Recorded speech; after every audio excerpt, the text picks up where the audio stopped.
my time zones were unfortunately yes, they were unfortunately not synchronized with the time zones of my good friends here. I will be setting everything up. Do you pardon me for a moment? Switch that off. Turn on Yu-Gi-Oh Master Duel.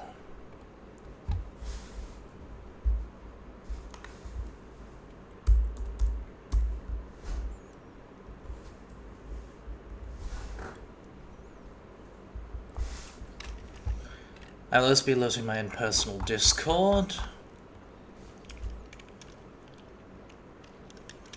which channel is called 5daygamers.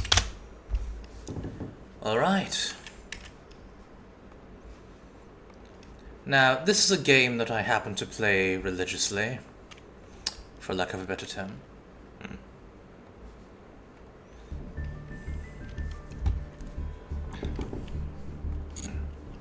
As you can see, the Duelist Cup is happening now. The competitive level, you could say. So we'll be playing this for charity, of course. Ho! Never mind. First, going to do some. We're going to be doing some shopping. Jim Zed, the MST archetype, and Golki. Don't think we need those. No. What we need is something else. Oh, by the way, Dark Magician has new support, so the older duelists, I think you're going to have a fun time with this game now. First, we're going to see what we get. Okay, rather underwhelming. Hold on, let's see. As I thought, underwhelming.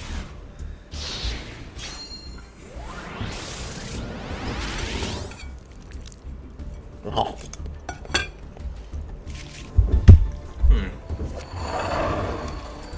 Variety comes out.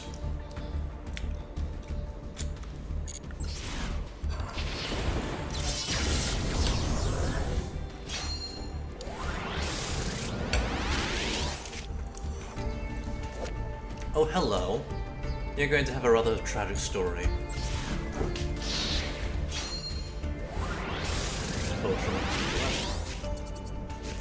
Oh, hey. Psychic Omnibuster. Not really competitive, but I mean, the aesthetics are nice. Desert Locusts. I already have you. I don't need you, nor can I even use you, but... oh well, I guess so. Now, what should I invest in? I mean, I do have a Draco Tail deck, but I don't really think that's worth it at this point in time. Oh, wait, the special. We will be saving up for that. The background, which actually has dubstep.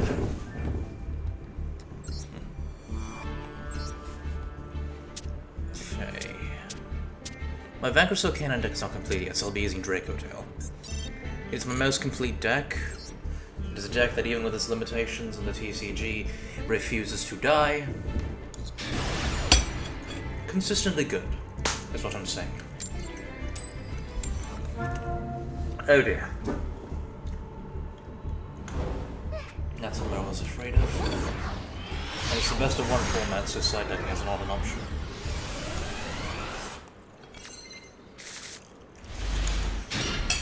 Oh!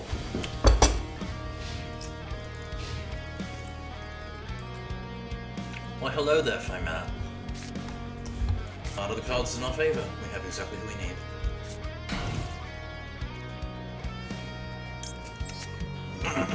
No.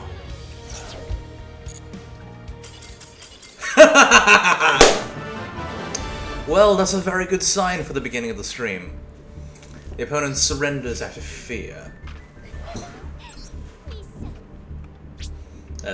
character, the quote-unquote mate, is called IP Masquerena, an actual Link monster who I have the figurine of next to me. And I have a live-action version of a grenade, who I put my jade necklace into for good luck, and also because I apparently can't wear it for now.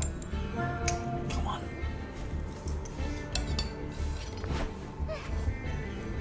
Yes.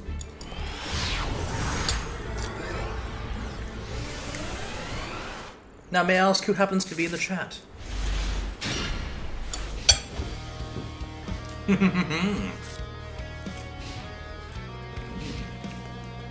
a good sign. Oh no.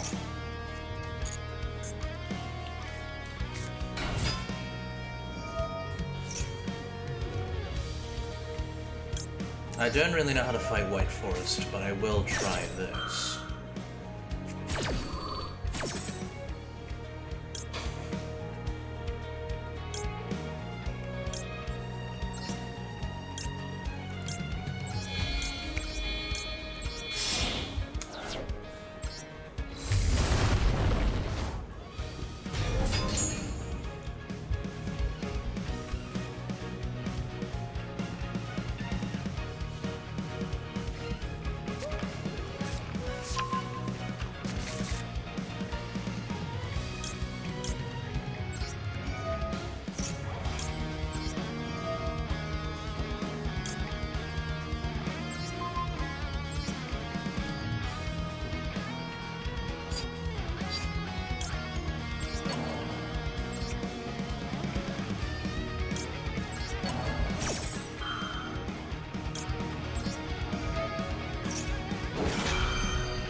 Don't need Rahu, because we already have Keto. And I was gonna bounce back some stuff. Bounce. And I do think that Flame will be needed. Just negate the spells of the witches.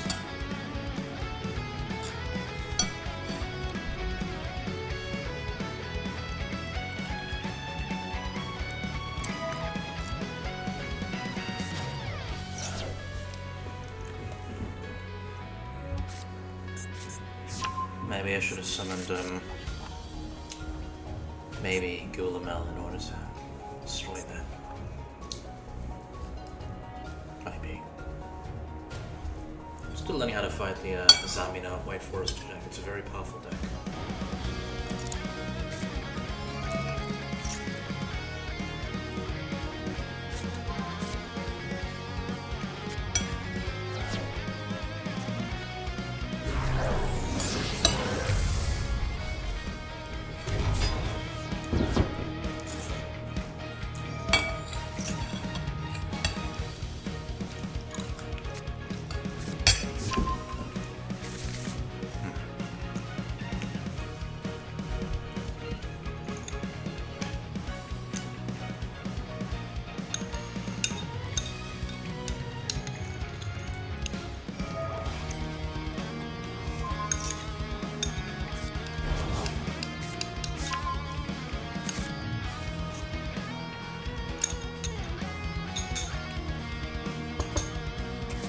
I just had an idea.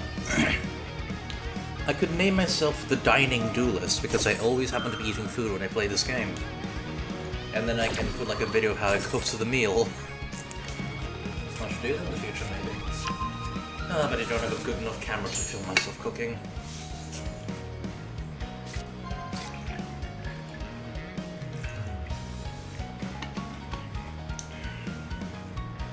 Finally. It's got water.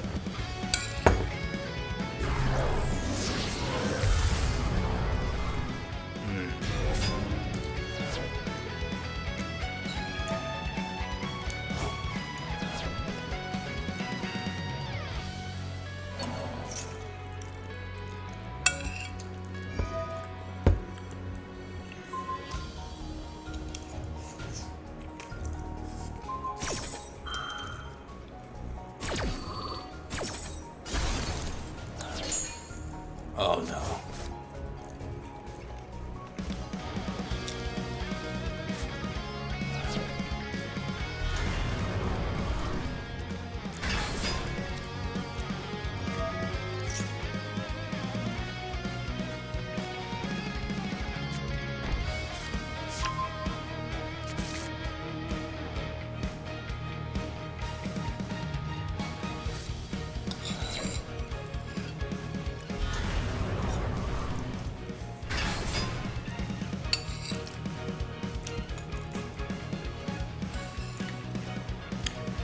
Dark Magician.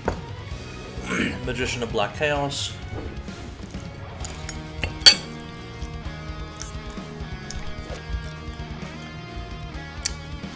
Dark Magician of Destruction. Eventually he's going to turn into Dragoon. Not goon in the modern sense, but Dragoon is in a knight.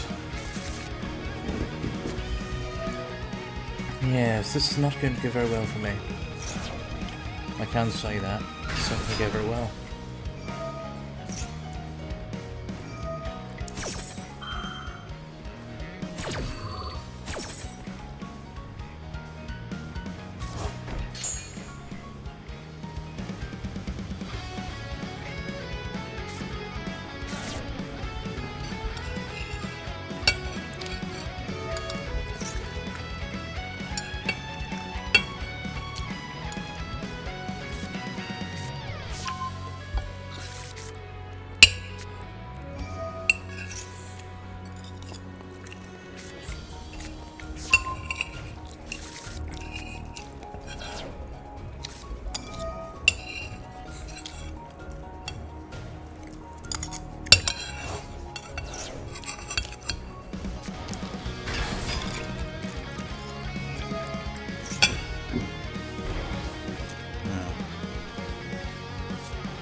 I suppose now I should just do some chatting. How are you all? Currently?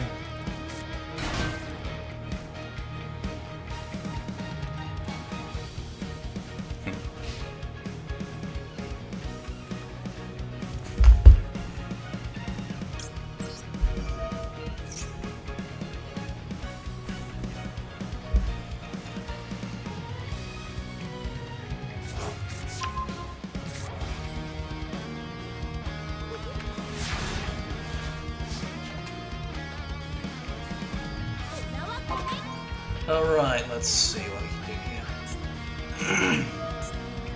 That is a horrible sign of things to come.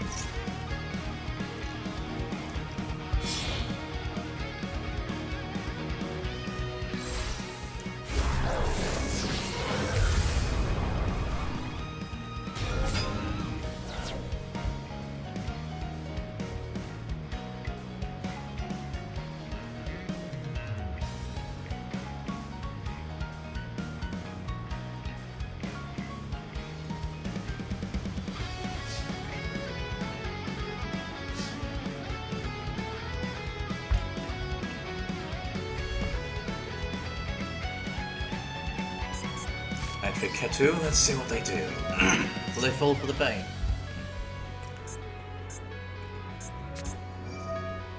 Oh, there you have it. Never mind, they already had the solution to that. I gotta see if this works.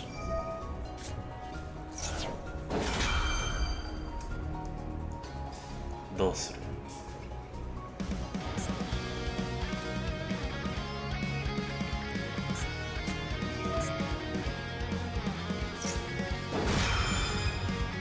Agents and a fiend monster, which means it can't target stuff.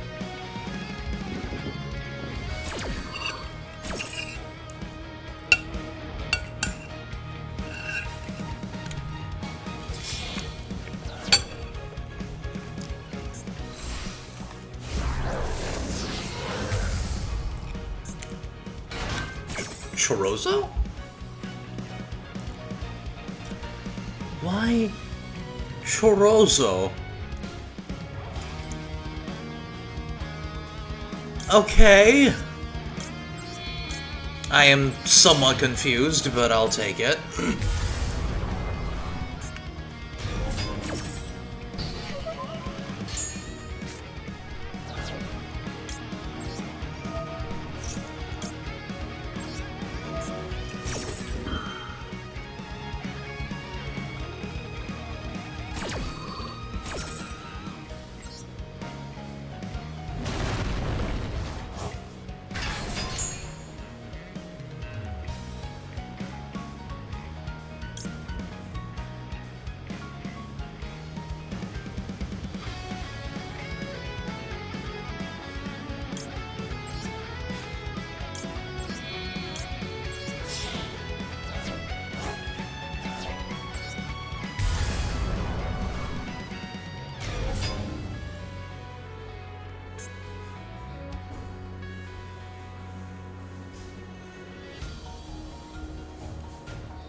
Go ahead.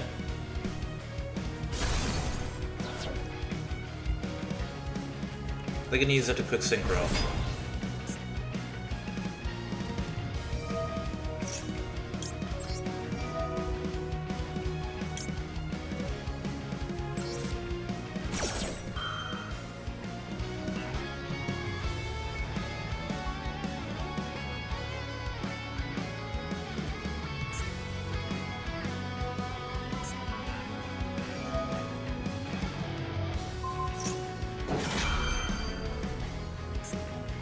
What are they doing?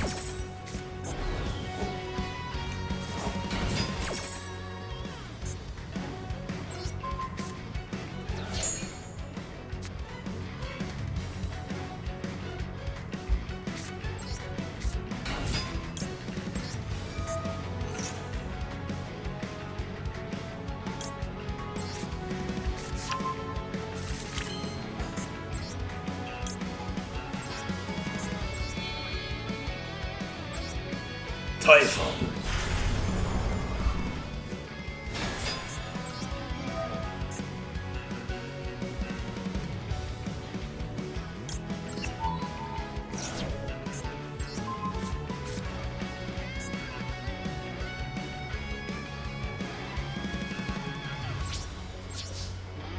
Looks like nothing's gonna do its thing.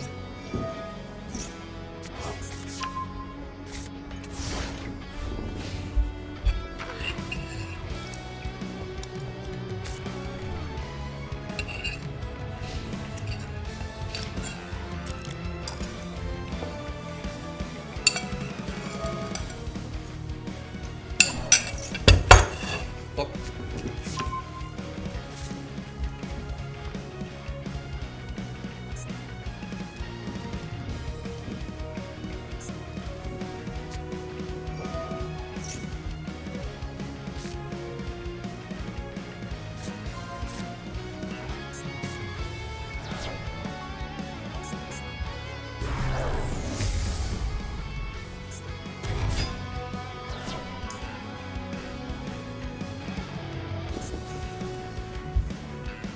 Elias Sylvia.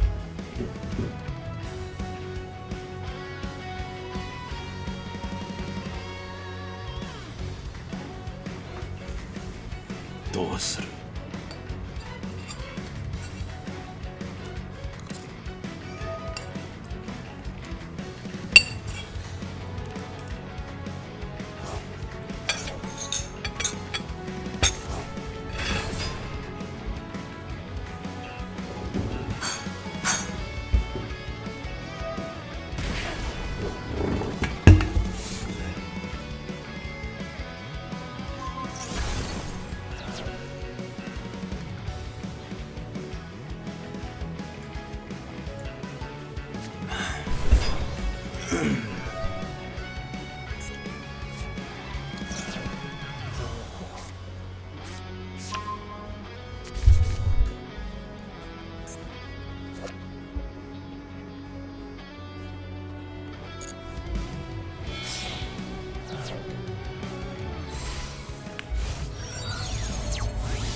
And, well, I'm dead.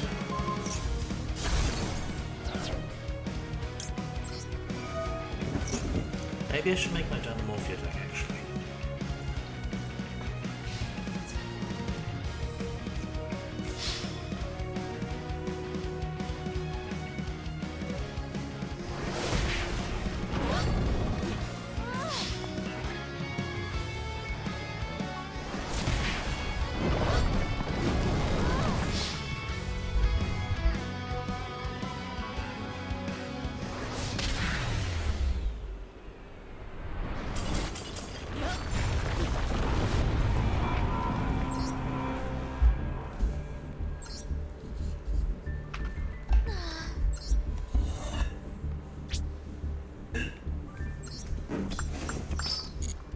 Hold on.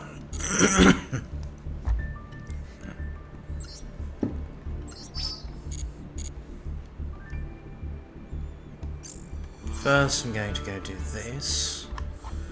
I need another deck slot.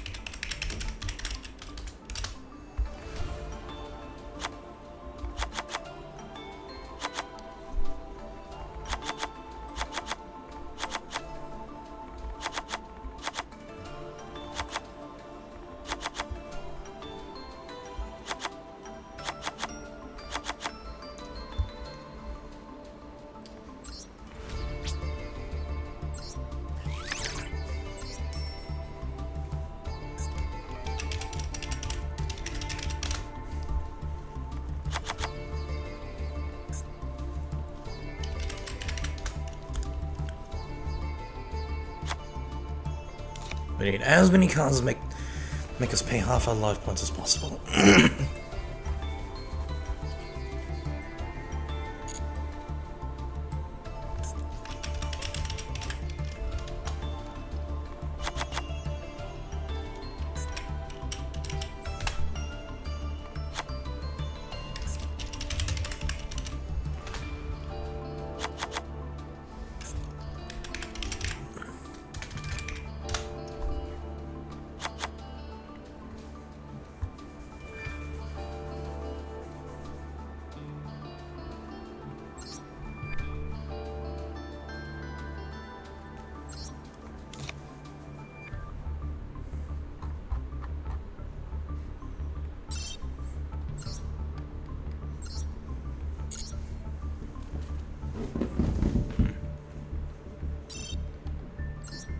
Now we're going to be making a Dynamorphia.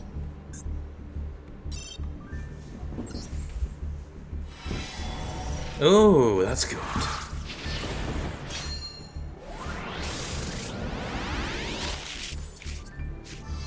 Not what I'm looking for.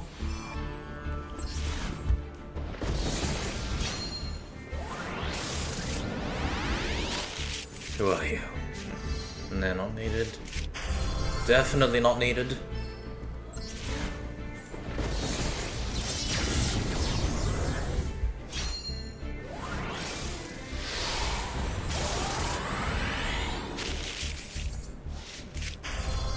Okay, I can dismantle that one.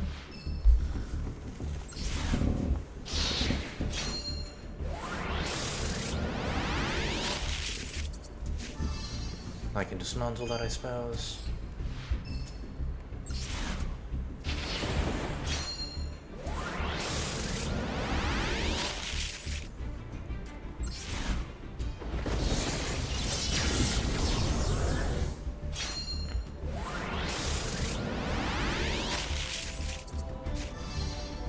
Okay.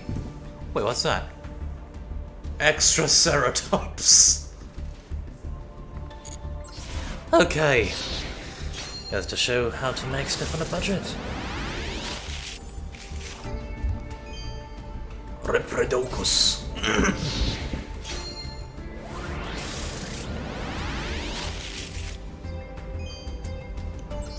Nothing of note. What's that? Oh! Oh, stuff's getting good. Alright. Yeah, okay. I already have you.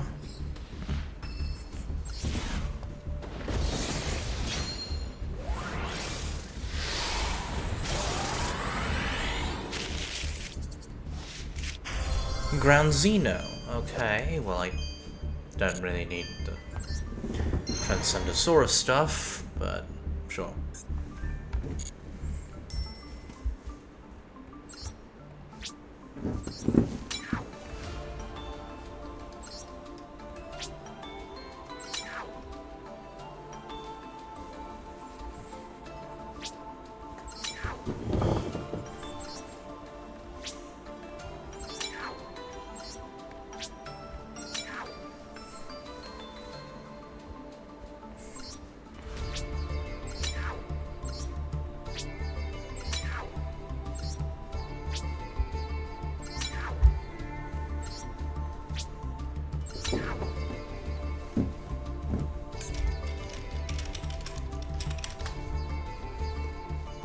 Ah, oh well. Things we do for the sake of consistency.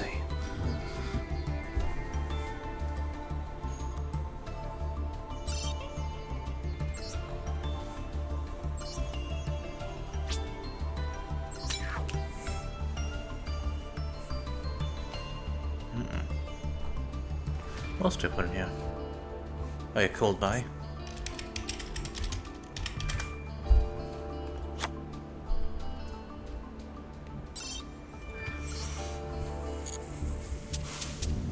Okay, what's all the generic stuff I use and like say here?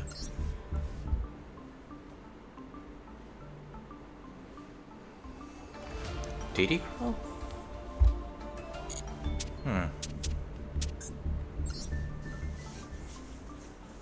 Droll Lockbird, how could I forget about him?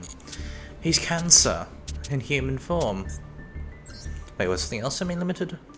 Oh no, it's just Yoko.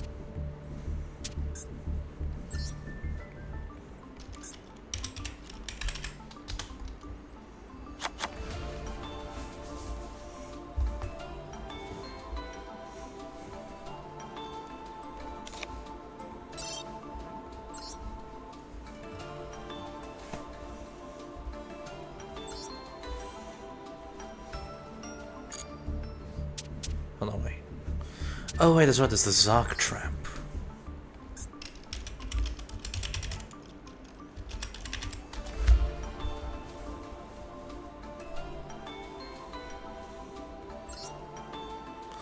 You know what, it ain't worth it. Logia and Dolka.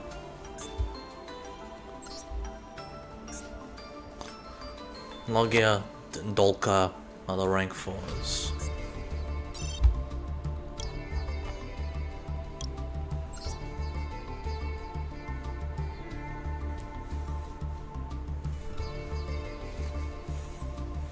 Well, Baguska's banned, so that's not gonna work, but let's see. I guess Giant Hand? It is infinite impermanence.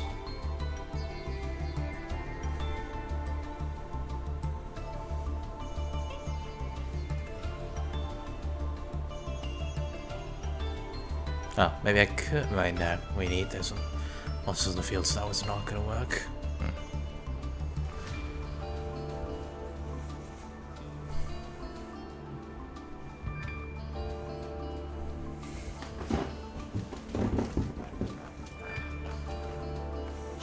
Dagaras the Timeless. That also works.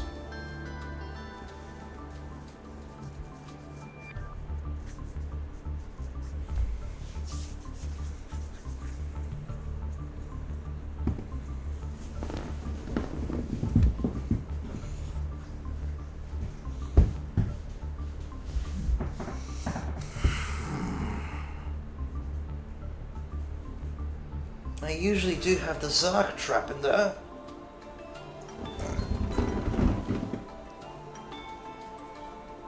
It usually fills up the slots. Maybe I can just have these Ark Rebellion with the Ark Rebellion package.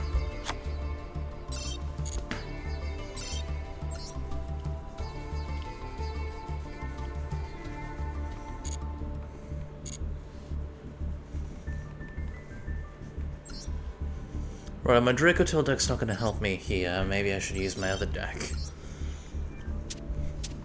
My Crystal Canine deck is not fully complete, but we make sacrifices for the sake of it being played. But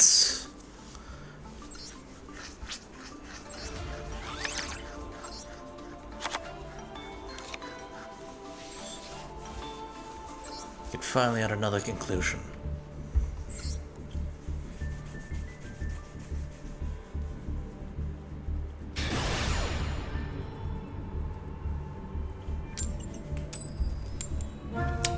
Hold on, I'm gonna go get the breakup sensor.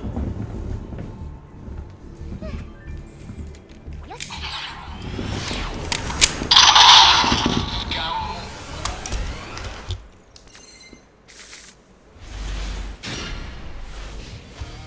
Now turn 0 stuff, eh?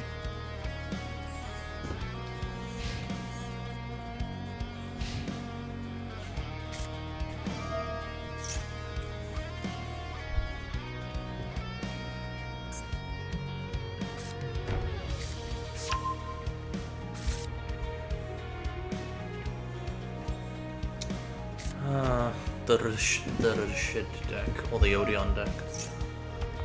I'm gonna do this. You're not getting it. I would allow that.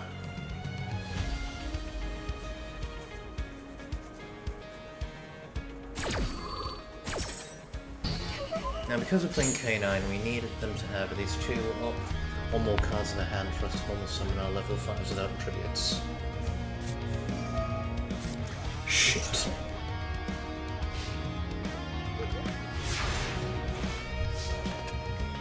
Seems the opponent likes playing Cancer.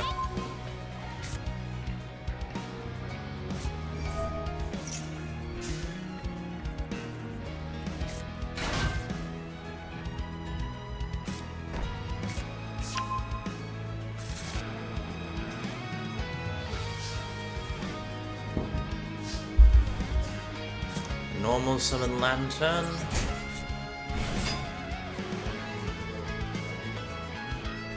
Pardon me.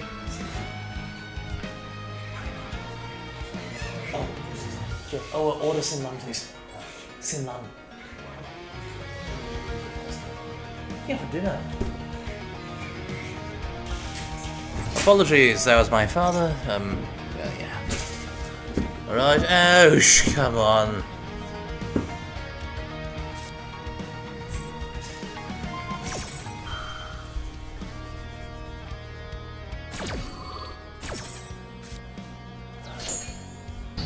The literal worst hand that I can get in this deck.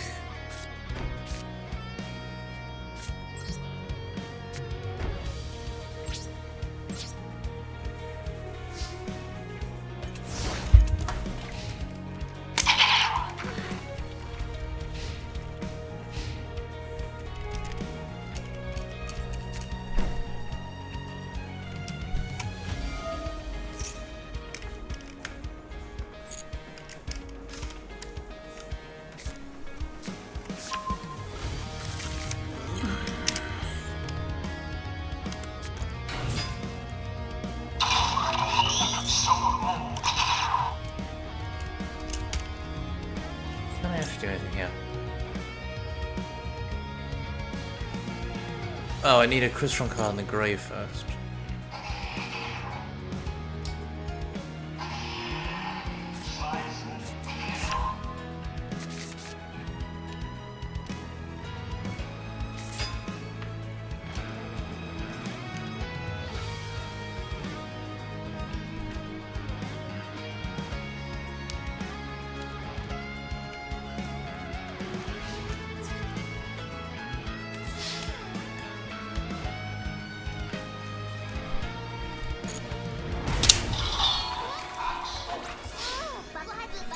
Yeah, I have a live action version of that.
Let's try this.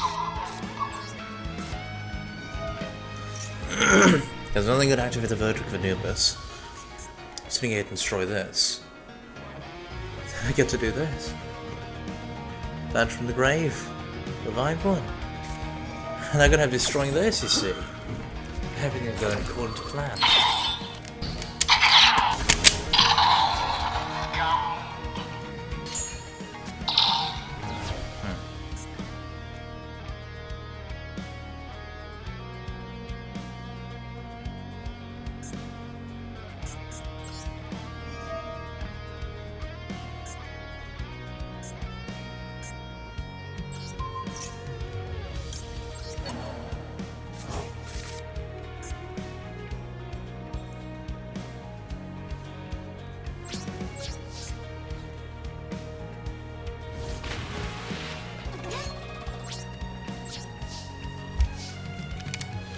I misplay.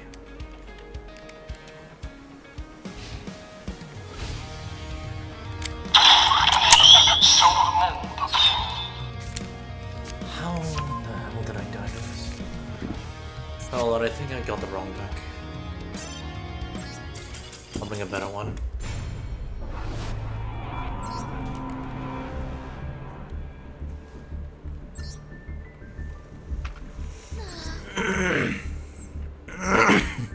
Excuse me, I need to clear my throat.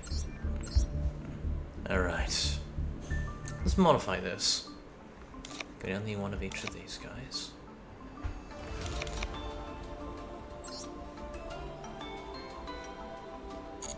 We've increased the consistency of the deck.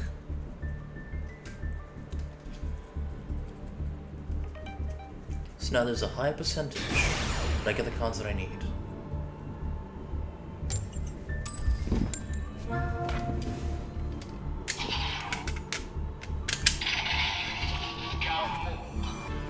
Yes.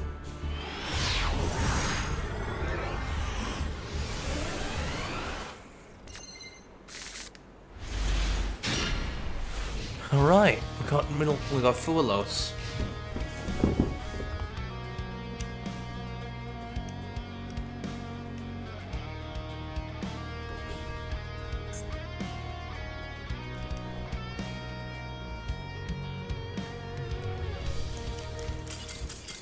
Oh. Seems they brick too.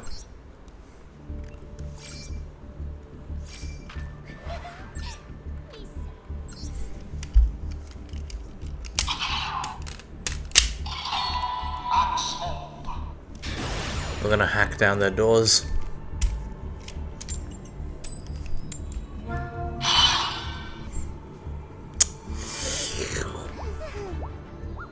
Yes.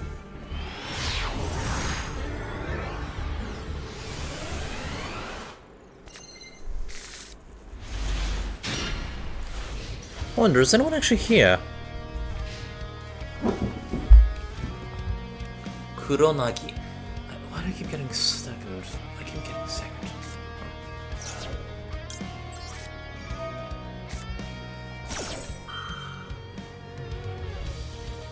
Those.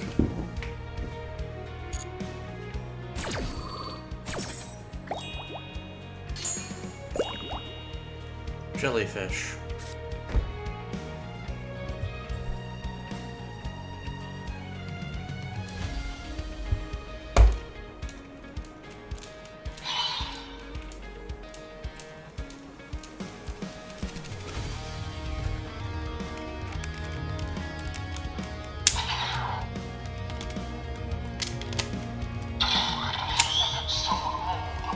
Hurry up.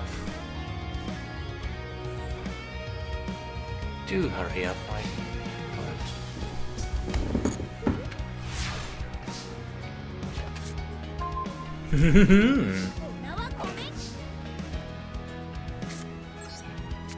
Chaotic elements.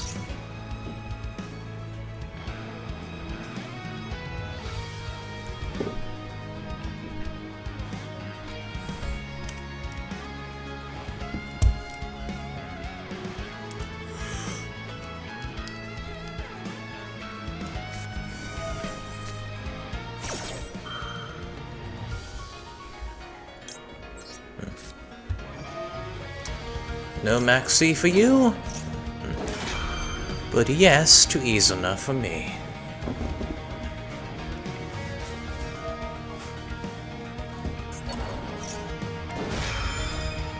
Did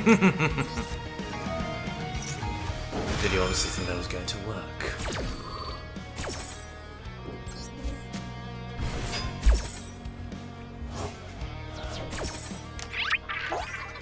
You saw chaotic elements and thought that that was the priority to banish? Too early, my naive little friend.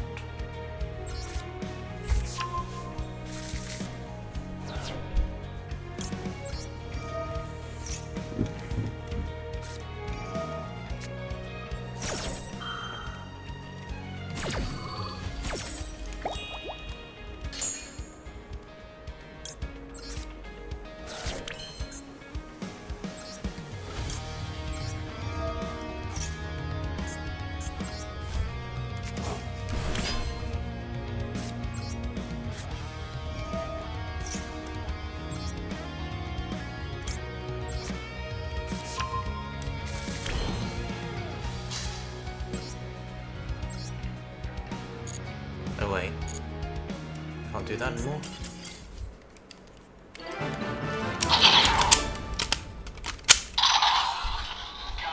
I placed him under arrest. Yeah.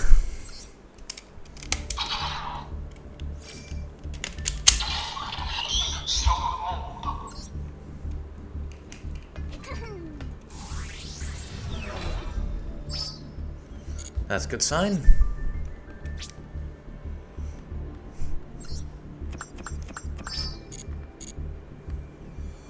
How many do we have now? 350. Yeah! Sorry, phone call. Phone call. Apologies, everyone.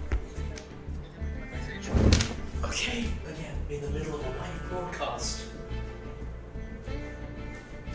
Apologies, my father seems to have called me.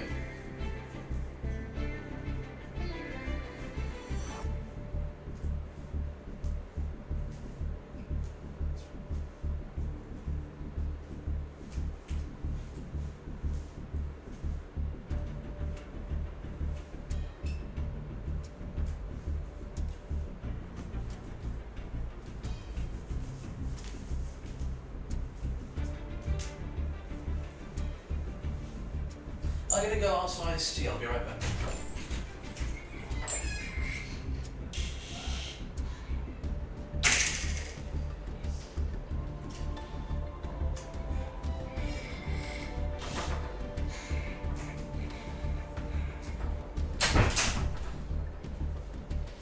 I do apologize for that small intermission, everyone. How embarrassing. Wait, so my friend is playing? Who's playing? Oh, they're playing. Alright. Maybe if Izanami could have had a collaboration on stream. Oh, well. It's fine. It's fine. Actually, wait, will she even be awake at this time? Nah, I don't know. Alright, let's continue.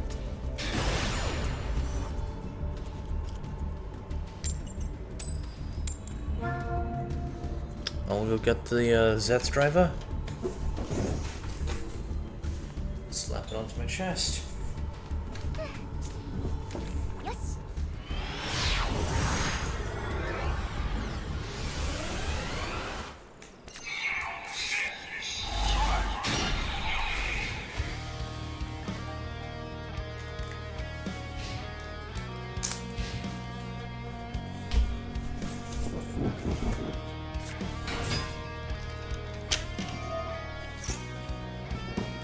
Now that's going to add pop loss, so I'm not going to let that happen.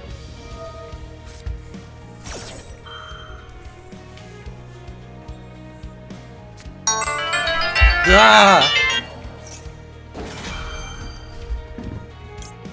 Sorry, everyone.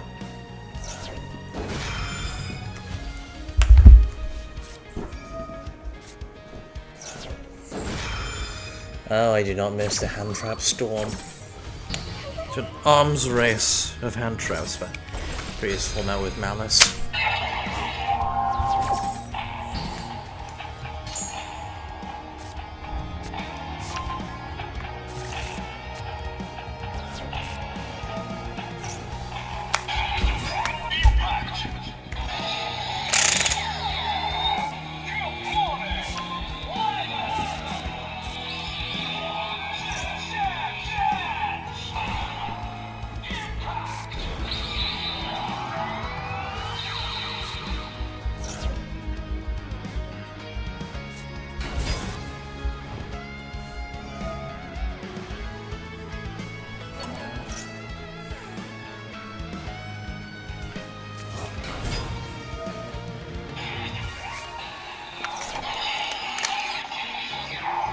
Sorry.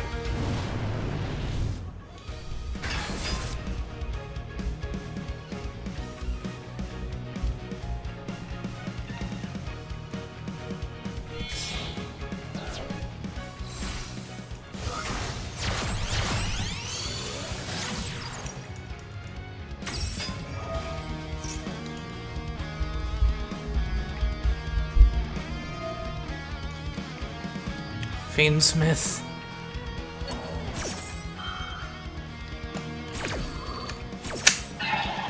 It's gonna be a rather mechanical deck.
See, this is why I made an Amorphia deck.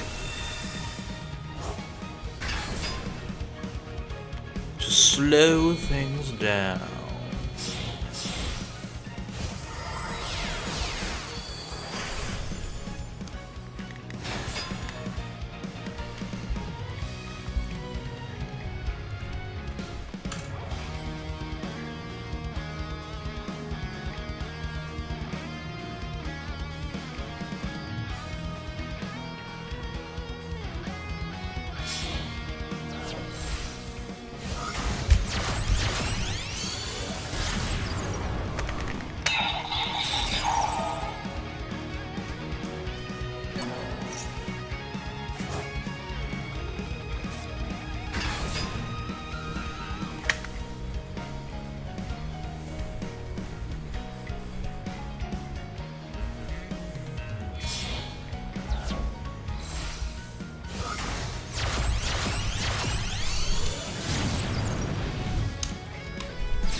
Alright.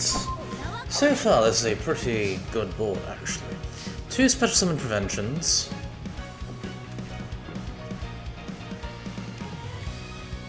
This thing can be linked off. This thing, holy shit, this could be bad.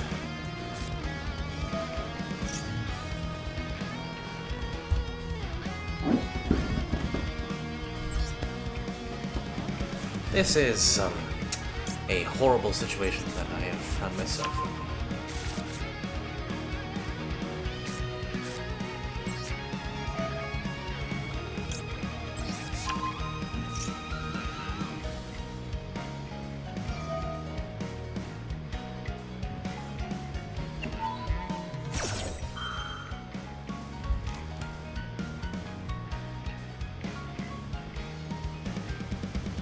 Choco plays Minecraft? Now they're gonna summon out Masquerena, so they can do the extra link. So they can do some more linking during my turn.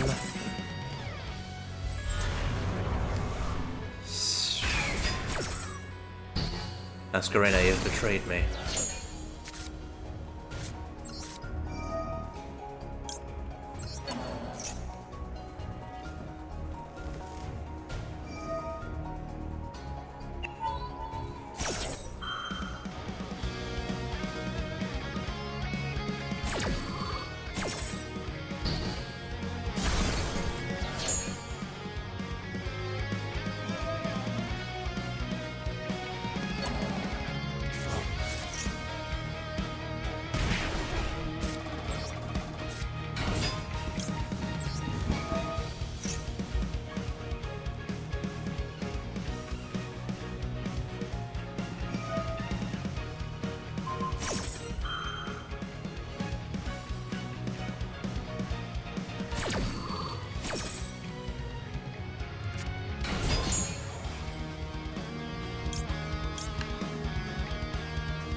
Okay, don't really need this guy anymore, but sure.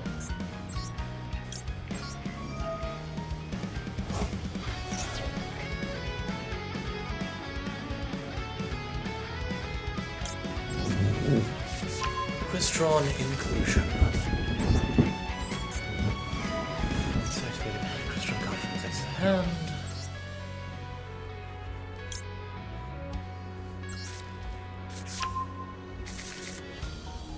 This.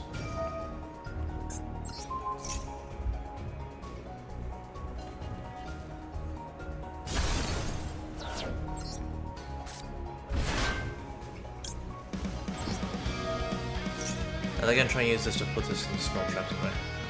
Oh no, they're gonna do that to destroy it.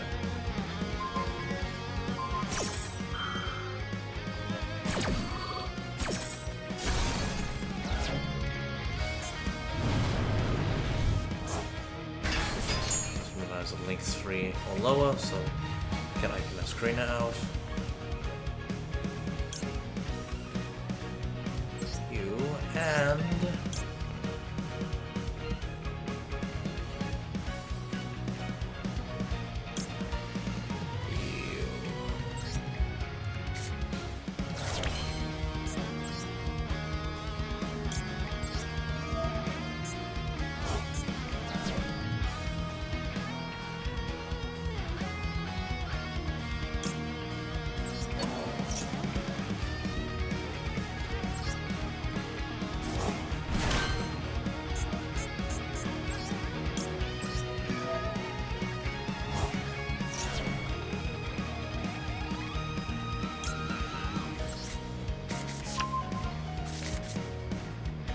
okay, I think I messed up the combo here.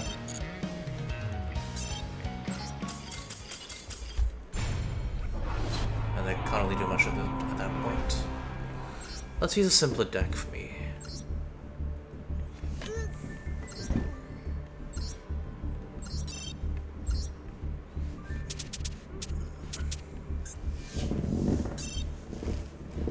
What?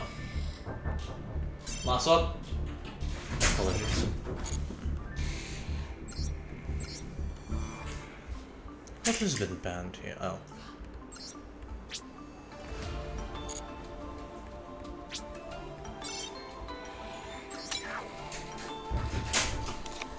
Okay, now that's interesting. Both the peppermint tea that I've just gotten,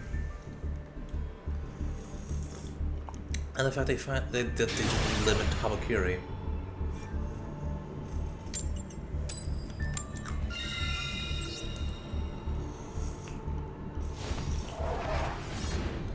Yes.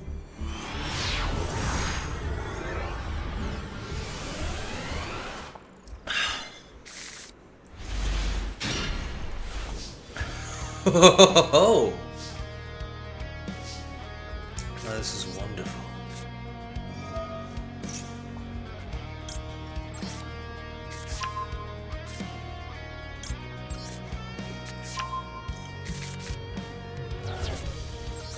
I wonder as to why they are so lenient with this deck on the ban list in this game.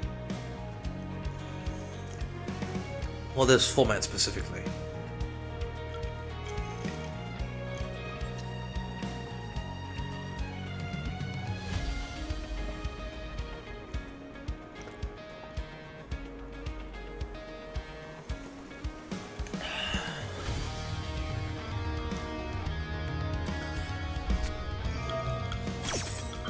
Oh ho ho ho.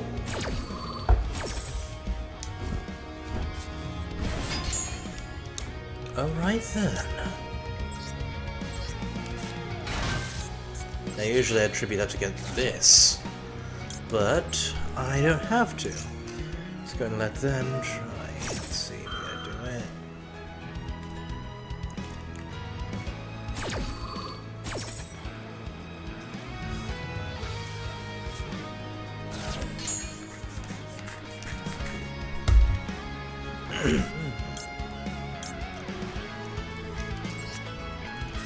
We'll be using the Yasakani Magatama.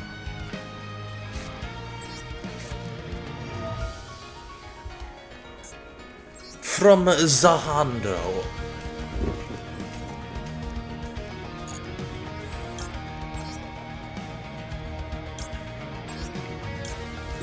Zahando. Behold, the Yamatan Orochi has returned. Revive. Add the ritual back to the hand. Destroy!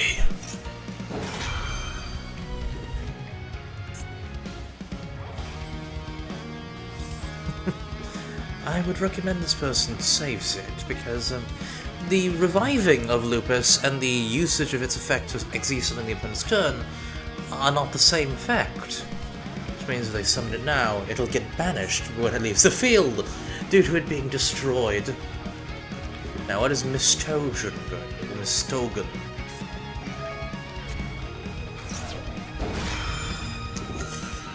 Now I'm going to go do this.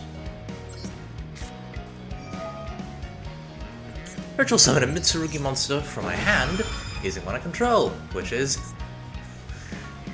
Murakumo, who will be revived after being tributed. Which means that your whole little gambit there is completely useless. I hope you realize that.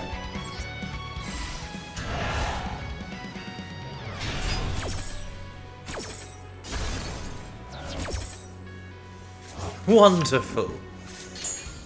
Just wonderful.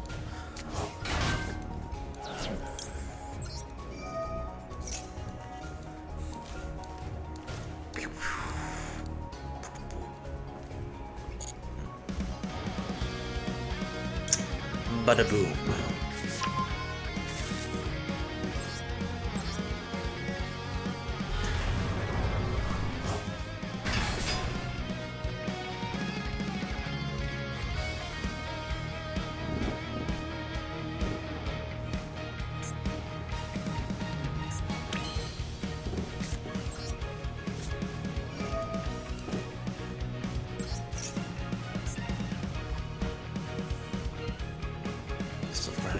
Granite.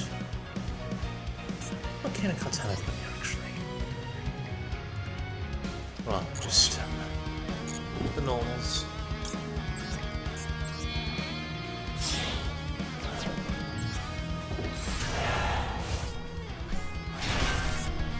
Yes, Futsu coming out. Abakiri is going to come out again. Now these are based on Japanese mythology, specifically the swords of certain kami in Japanese mythology, kami being sort of gods, but not in the Christian sense, more... Well, they're not omnipotent, they still have to bend to the weave of nature. They're representations of natural parts of the world, of parts of the natural world, you see.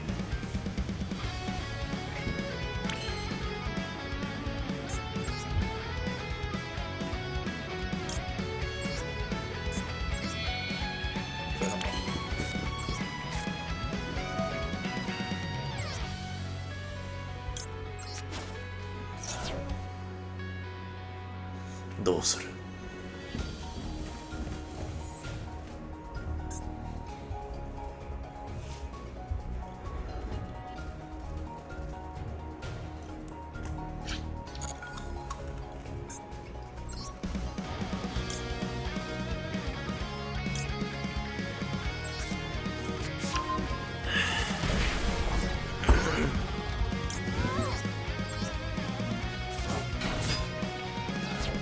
Now the 800 damage is a representation of reference to the 8 children of the old man and woman that Susanoo helped, who was sacrificed to the Orochi before Susanoo showed up and was like, wait, what? A giant 8-headed snake has been eating you?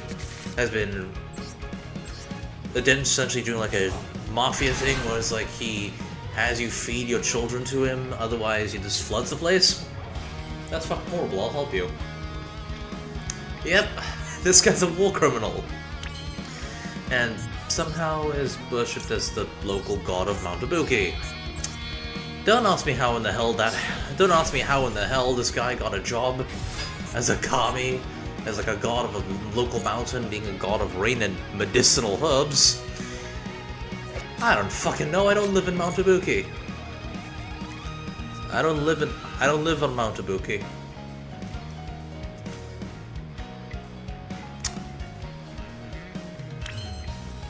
I mean, Snake's still got an attitude problem, but yeah.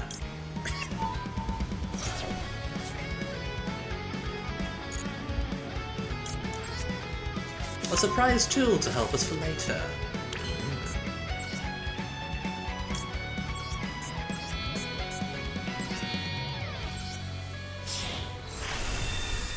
Divine Golden Dragon Dragluxion.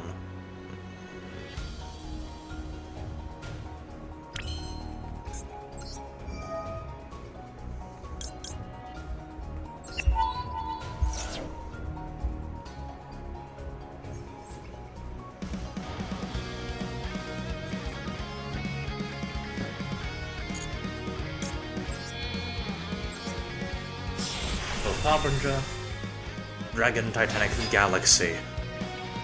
Oh, Harbinger Dragon, Titanic Galaxy. So its name is Titanic Galaxy.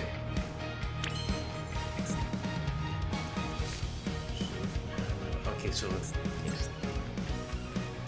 I'm gonna be using these.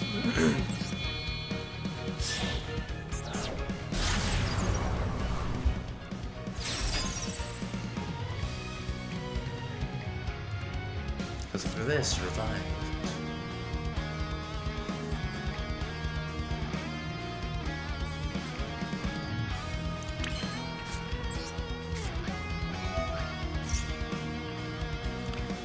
The Bronze Mirror.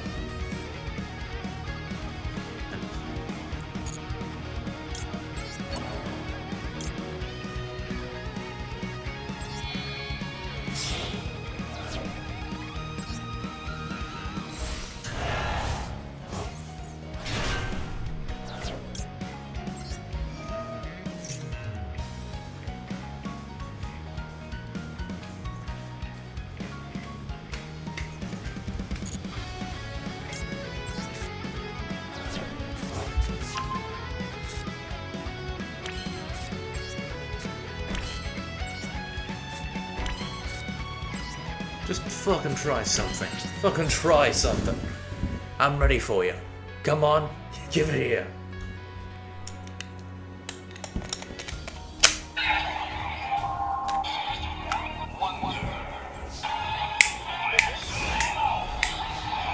Henshi.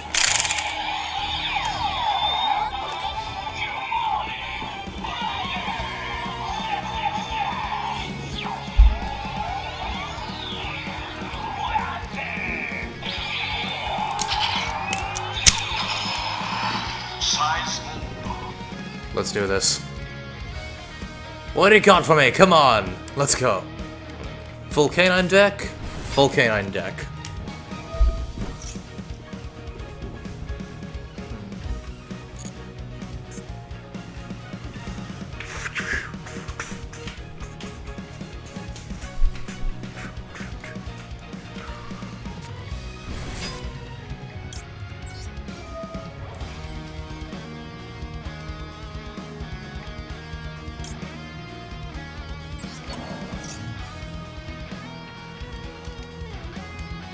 It's not a graveyard effect, so you can't, so it doesn't do anything.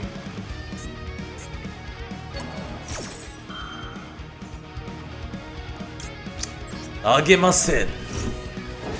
I won't let you have that.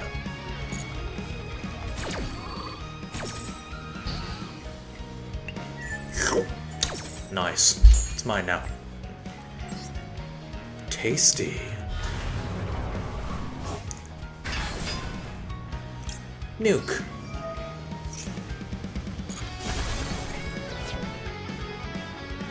You see, this is the power of going first. I say no, you don't get to.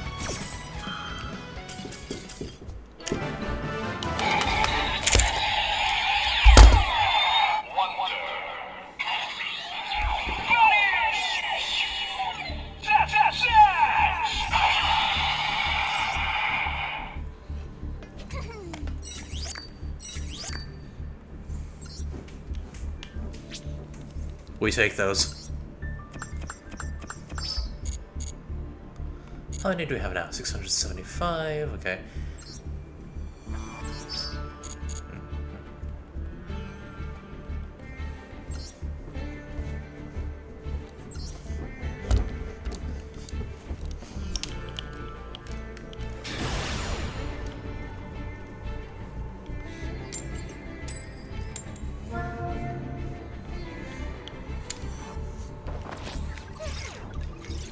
Yes.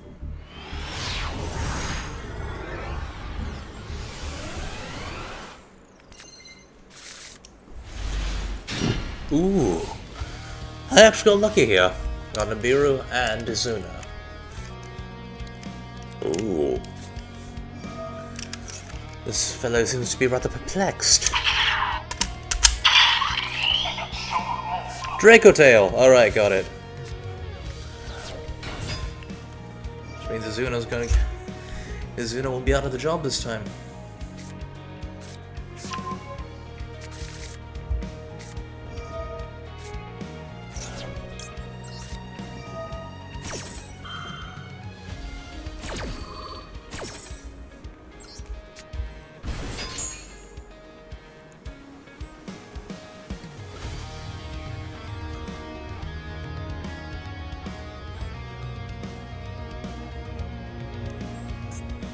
Oh, it's if, which means I could have saved that. No matter.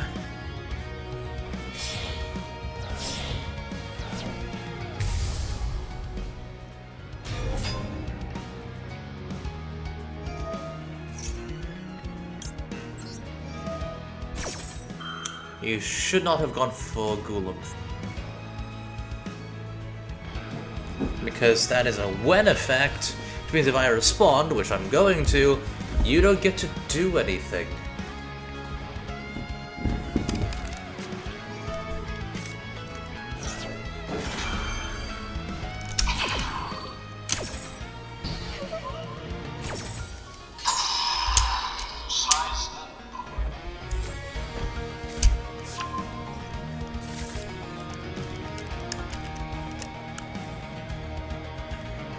Can you use it? You have an extra Draco Tail in hand. In hand specifically. That's what I thought.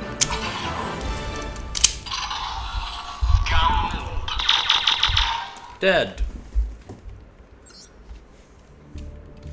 Dead, done, and dusted. Mission complete.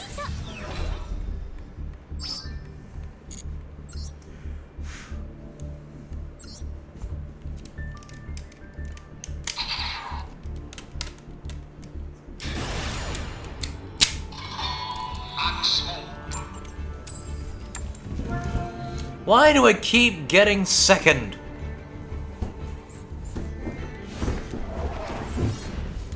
Yes.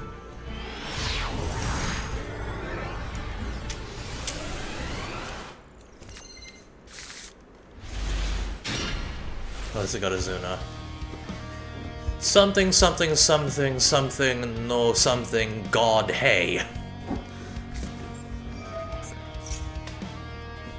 I don't know what that says.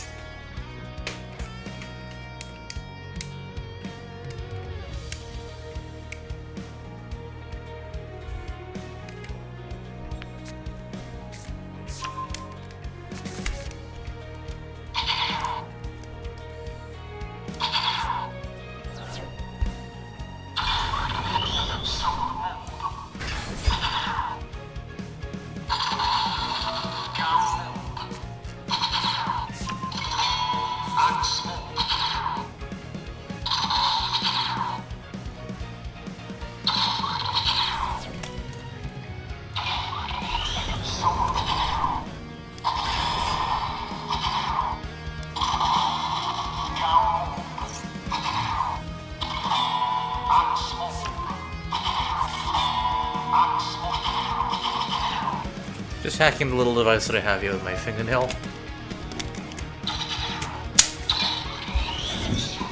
Oh, hell no.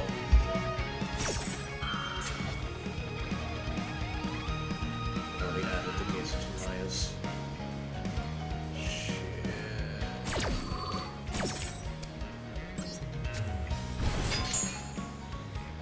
It's a free dragoon.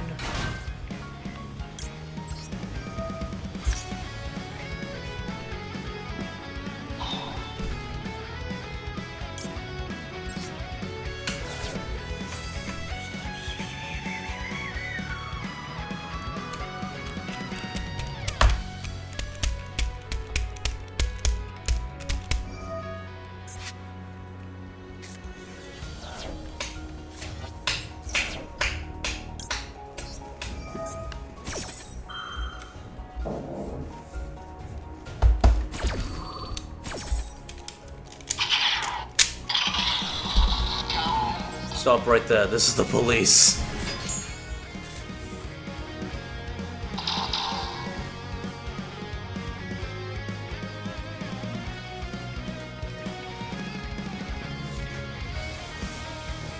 Do pardon me, someone's at the door. Mass up!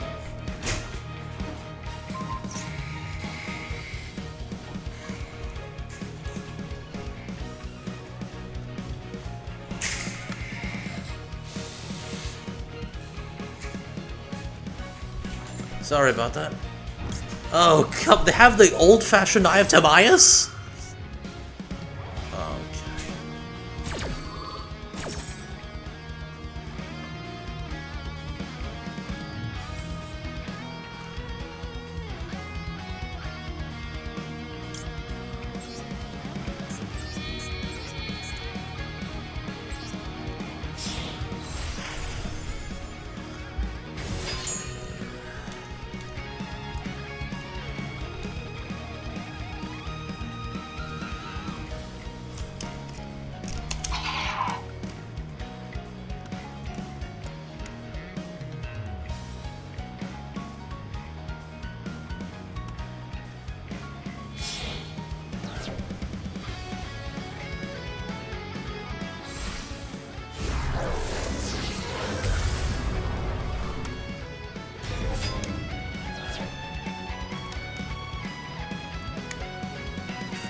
Primite?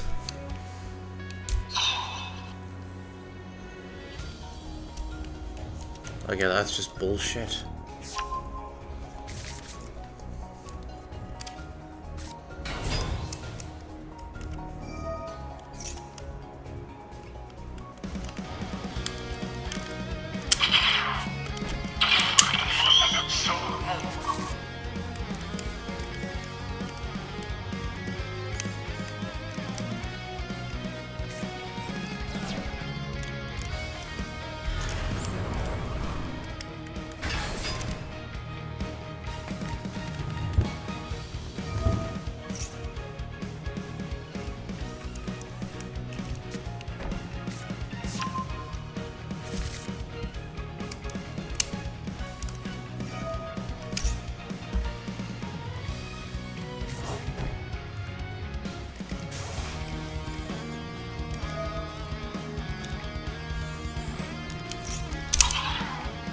Labradorite dragon?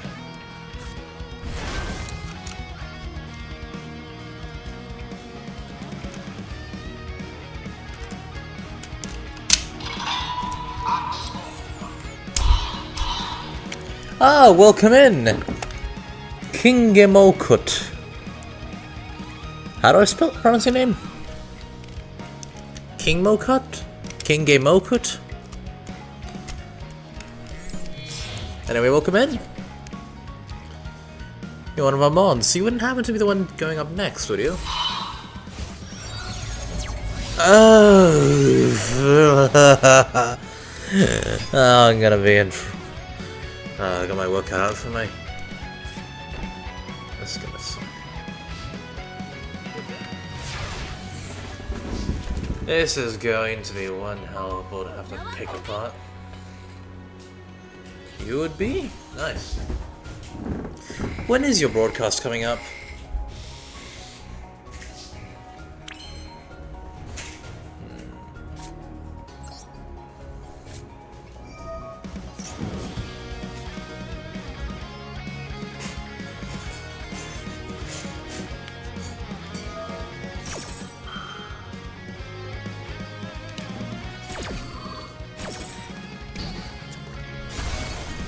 An hour and a half! Alright then, so I still have time. Time to actually have a deck suitable for competitive play in this environment. Come on!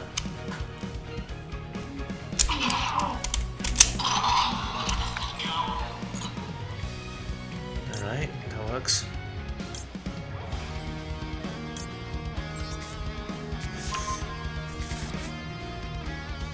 It's a target, but that can't be targeted.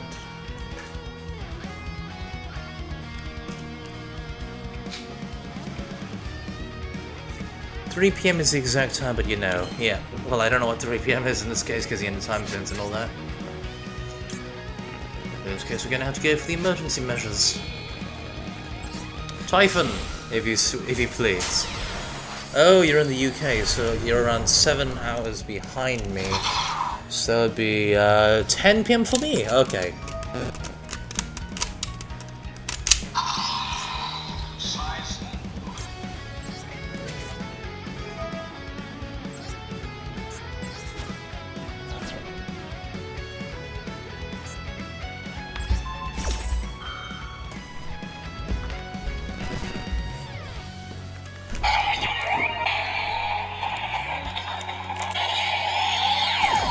Three? Oh, it's this too.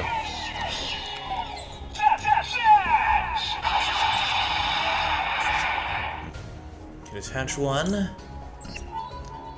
Return a monster to the hand. Or return you. We don't want you here. Are you kidding me?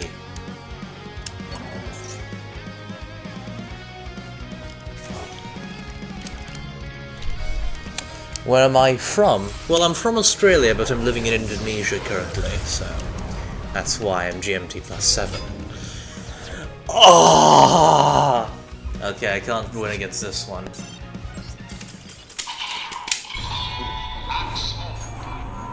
I'm gonna be taking a quick lunch break. Well, so actually, this is my dinner, so just gonna go get it from over here. Got some lanzhou lamian. Lamian from the, well, specifically it's the kind that the Hui people actually eat. The Hui people are a group in China where, like, for thousands of years they've actually been, surprisingly, the Han Chinese group, which actually is also Muslim. So this soup has a lot of beef stock and a lot of, is using a beef stock and also a lot of spices, which are would have been very common throughout the silk trade. Makes sense, seen your name a fair bit while making the nicer timesheet, but this month I've been absolutely slammed with work. Oh dear, good luck on that. For some reason I always thought HK because of my name. HK like Hong Kong. Well, you wouldn't be wrong there. My family is, okay, so long story short. From my father's side, my grandmother was from Zhongshan, which is in a part of Canton. So the Fong portion is Cantonese. She had to flee to Fiji when the communists came, as many people who knew about the Red Scare would know about. So the Fong portion is Cantonese indeed. In Mandarin it would be Fang, F-A-N-G, with the A having a certain intonation. But yeah, so by technicality my name could be honky in that kind of sense, but I am not actually from Hong Kong. But I understand why you would be mistaken for that because, well, it is completely in Cantonese. It's completely understandable, yeah. Let's try my pure deck here.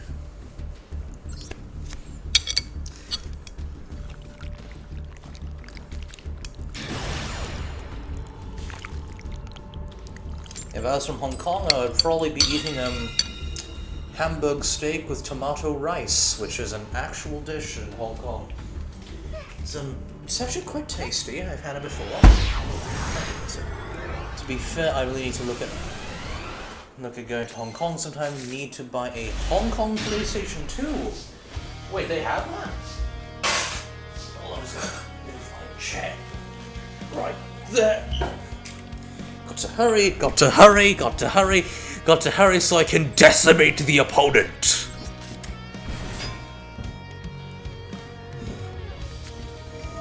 Oh, hello. Mind if I do this? Clever game. Oh, so hamburger and rice sounds nice. Yeah, the rice is actually mixed with some ketchup, actually. It's quite nice. Oh, and there's melted cheese on the top. Very delicious stuff. I wish I knew how to make Hamburg steak.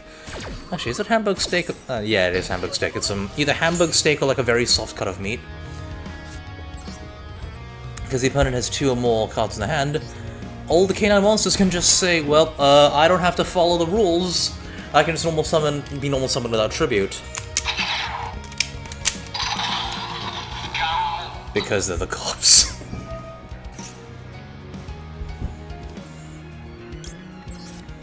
I really find it ironic that I'm playing a deck with that one of my favorite decks from Yu-Gi-Oh is the one with cops, when I historically have not been very keen on authority figures.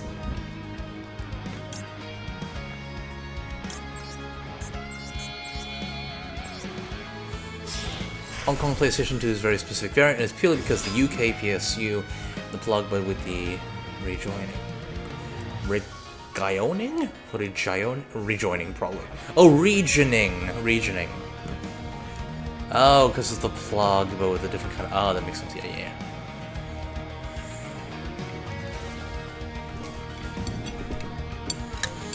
Why are the noodles not separating next to the soup? Come on. A case for K9.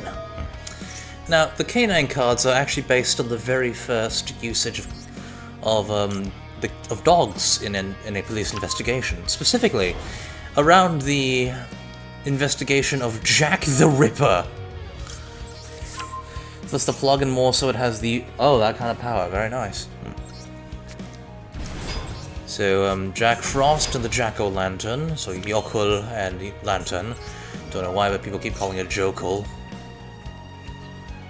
It's a Yokel. But sure. Now this deck is basically just like rank 5 spam. Again, and again, and again. It's a very satisfying thing, I must say. You know, to XZ summon with reckless abandon. And any cards in the hand that they have, oh, this lovely lady will, negate them and make sure that they can't do anything. I do wish I could have brought the my own background, because like each different background has different kinds of music. Possibly looking for that SCPH 30,000 in place in the power supply with that. Ah, alright. I'm not exactly very familiar with the terms, but I do understand like that one would be. It's probably like a later model, so it would be more efficient at the stuff. Yeah. Now, in this case, I got a funny interaction that I can do here, about being with Jordan Lockbird.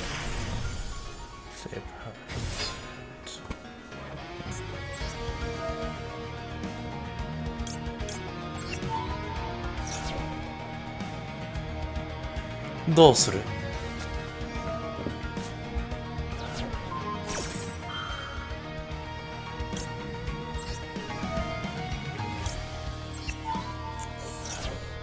Mostly viewed because second generation has a nearly universal mainboard. Ah.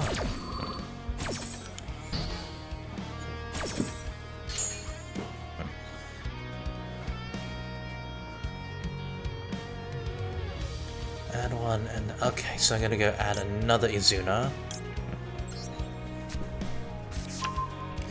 And then I can set one of the little spells here, a rank up magic, if we will. Now I need to remember, they have to add a card from deck's hand first, then after that I can activate this and then train this. And then they will have no hand.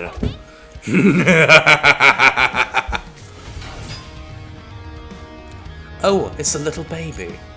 Hello.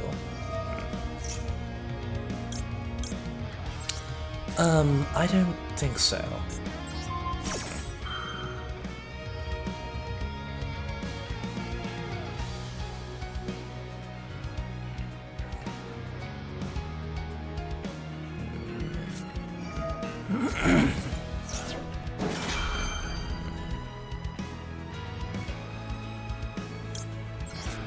I guess I'm engaging right away. Dive! Dive! Dive! Mostly because Japan's PlayStation 2s have seen so far the first generation where they didn't even seem to properly read DVDs, so they had the firmware update files for the memory. Ah, okay.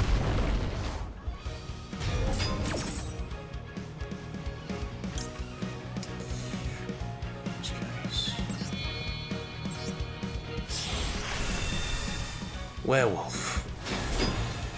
And, Pop.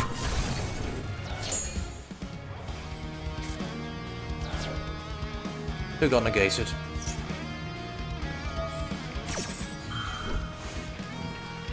If they're worth the salt, they'll negate a Randall. If it's not clear, PS2 collector, and it's where I have a fair bit of knowledge. Oh. Makes sense.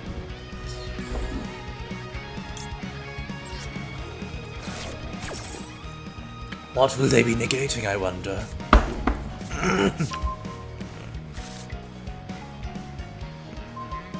They do not know what they're doing. They do not know why I have Durandal. They can't tell. Now activate Ketu. Activate Ketu, you hear me? Activate the... Oh, I forgot that. Oh, I forgot to set the rank on magic. Yeah, it's fine.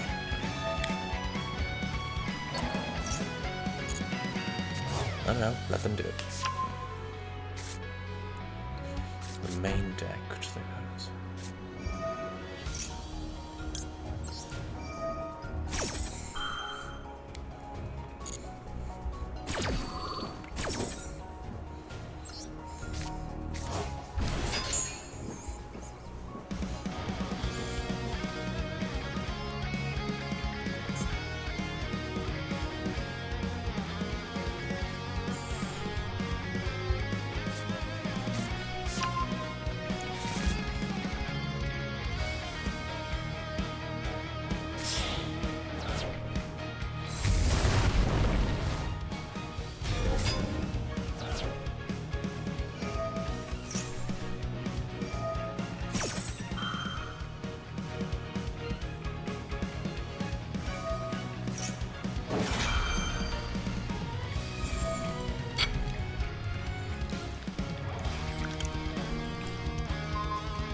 Just with it out here.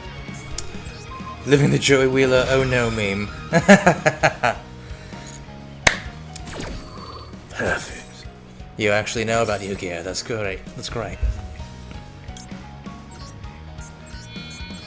It's a good sign that you won't get lost here.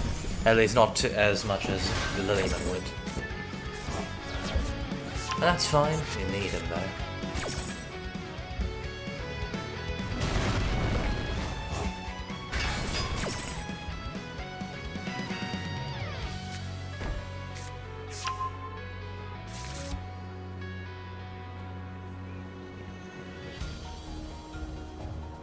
They're gonna destroy Nashline if they are normal. They know what they're doing. Wait. Yep, they're normal. You bought the entire original series of Yu-Gi-Oh on DVD, nearly. Ah. I do recommend that one day you should probably check out the sub, because they did the original story, of course. Oh wait, I need to activate Drone Lockwood first. Oh, I see. Okay, so first roll and then Durandal. I made a mistake there.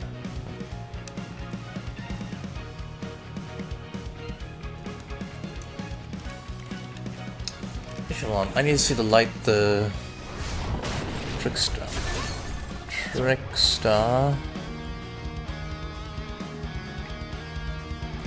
Droll combo.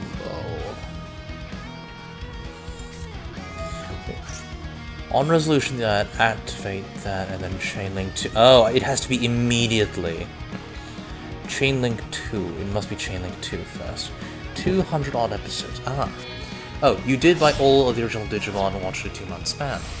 I am actually catching up on the original... I am actually watching the original 1999 Digimon one. I'm using the sub because, well, I mean, obviously, I want the original intention, but... You know, I do wish that if it could have been introduced to America like anime, it wasn't by 4 kids of all people. So much context is lost thanks to them. I mean, it's a good thing that anime eventually got introduced to America, of course. I mean, Afro Samurai couldn't have even been a real thing if anime wasn't important to the West and they actually, Samuel L. Jackson, you know, fell in love with it, or to mainline America. Oh yeah, true. Actually, yeah, I'm not even joking about that. If you're aware of Afro Samurai, that was directed and funded by Samuel L. freaking Jackson. Hawaii had the same as Australia did. Oh yeah. Oh. What did Australia, Canada, sorry, and Hawaii get? Not Canada. No, Canada made their own. I had to show Afro Samurai to the videos. Nice. Did you also mention to him that it was produced and voice acted and funded by Samuel L. Jackson himself? Of course! Perfect. Absolutely bleeding perfect. Did you know there's 2 Afro Samurai games too? Yeah. I got to watch it, I got to learn about it thanks to the YouTuber Bumbles Make Fumbles. Apparently the first one was okay. Then the second one, unfortunately, there was some issues with the development of it, so they had to take it off Steam, and the developer straight up said, like, they straight up said, look, it sucks, and keeping it up on Steam would have been even more expensive than just refunding everyone. So we're refunding it, and we're sorry that we even made the game. Which is like, for them to say that is, damn, that's real concerning, I must say. But they did say that. It's crazy. Crazy that actually happened. But I did hear the first one was good, though, of course. And, well, again, Samuel L. Jackson is also in there. You say concerning, I say showing integrity. I mean, the integrity bit, yeah, that is integral. I mean, I said the concerning bits for, like, concerning of how bad the game was. But I do commend the developers for actually having integrity and saying, look, we messed up, our game is shit, we're refunding you all, because it would be even more expensive to keep it up than to just give you all your money at this point. That's good. That is good. That's good on them. I didn't even know we had peppermint tea. Oh, hey! This guy looks familiar. Yes, Kyberman got a retrain. With the 3 of them just glossily printed onto the card.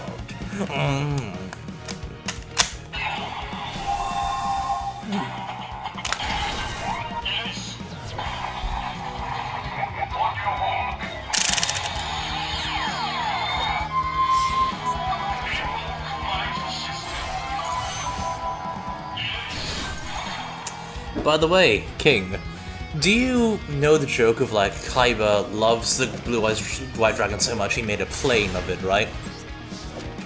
There's something else. He loves it so much in this manner.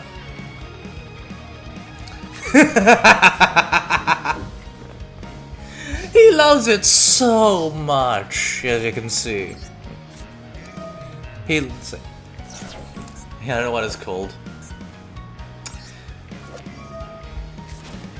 It was originally called Deep of Blue Eyes.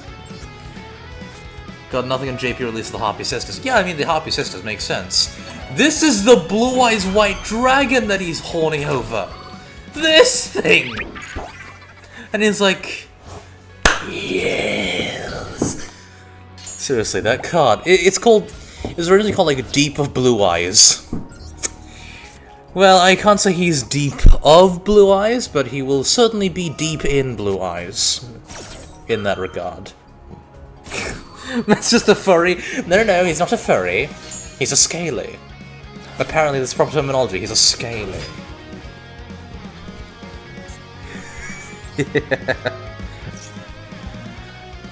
I mean, it's like, honestly, props to him for being able to actually pull it off. Props to him for it.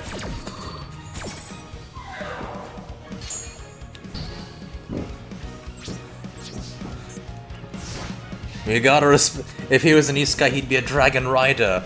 I don't think you should be calling him a rider in that case, because that could possibly, and probably, means a second thing. Oh, I'm sorry, are they putting True Light on there? The card where if it's destroyed... Oh. Well, never mind. Of course, Kaiba's gonna have every pot. Joe? King! Joey Wheeler stole the Blue Eyes cards! Red Eyes has potential indeed. Especially that potential results in them stealing.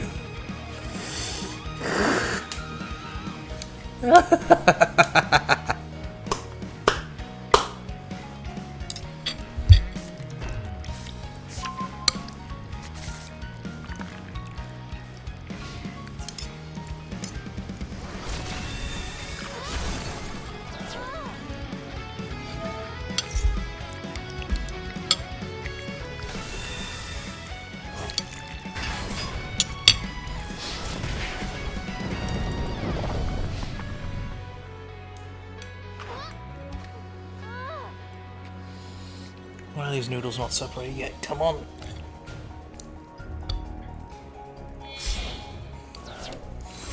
Actually, you know what you call him? Donkey! With how much he wants to drug us. Yes! That is the perfect name to give Kaiba. It's perfect. Absolutely perfect. Perfect. Seto Donkey Kaiba.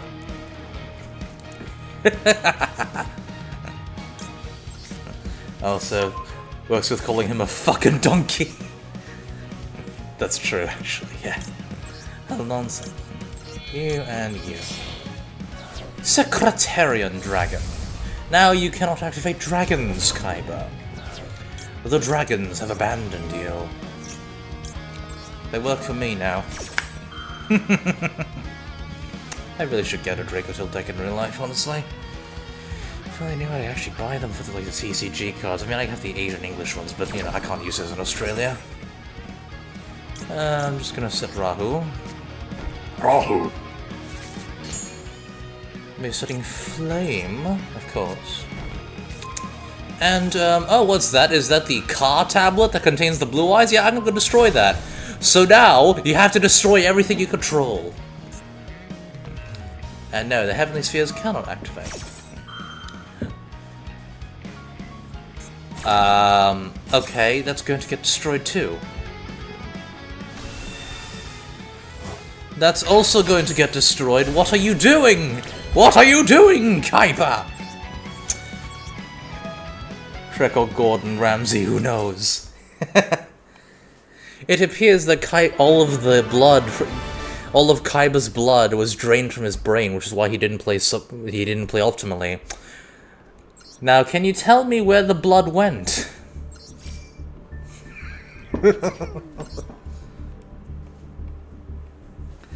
Didn't you know?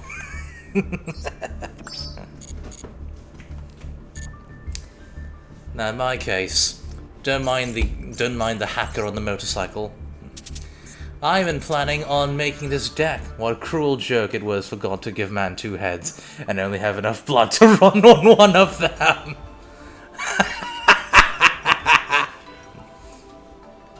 I'm gonna be making this deck. It's called Dynamorphia. It's based on Bakuryu Sentai Aba Ranger, and it focuses on having my life points as low as humanly possible so I can do adrenaline junkie shit and make the opponent have to go along for the ride, and they don't get a choice. So they don't get a choice in the matter, they have to go. Wait, actually, hold on. Do I have enough for? Wait, hold on.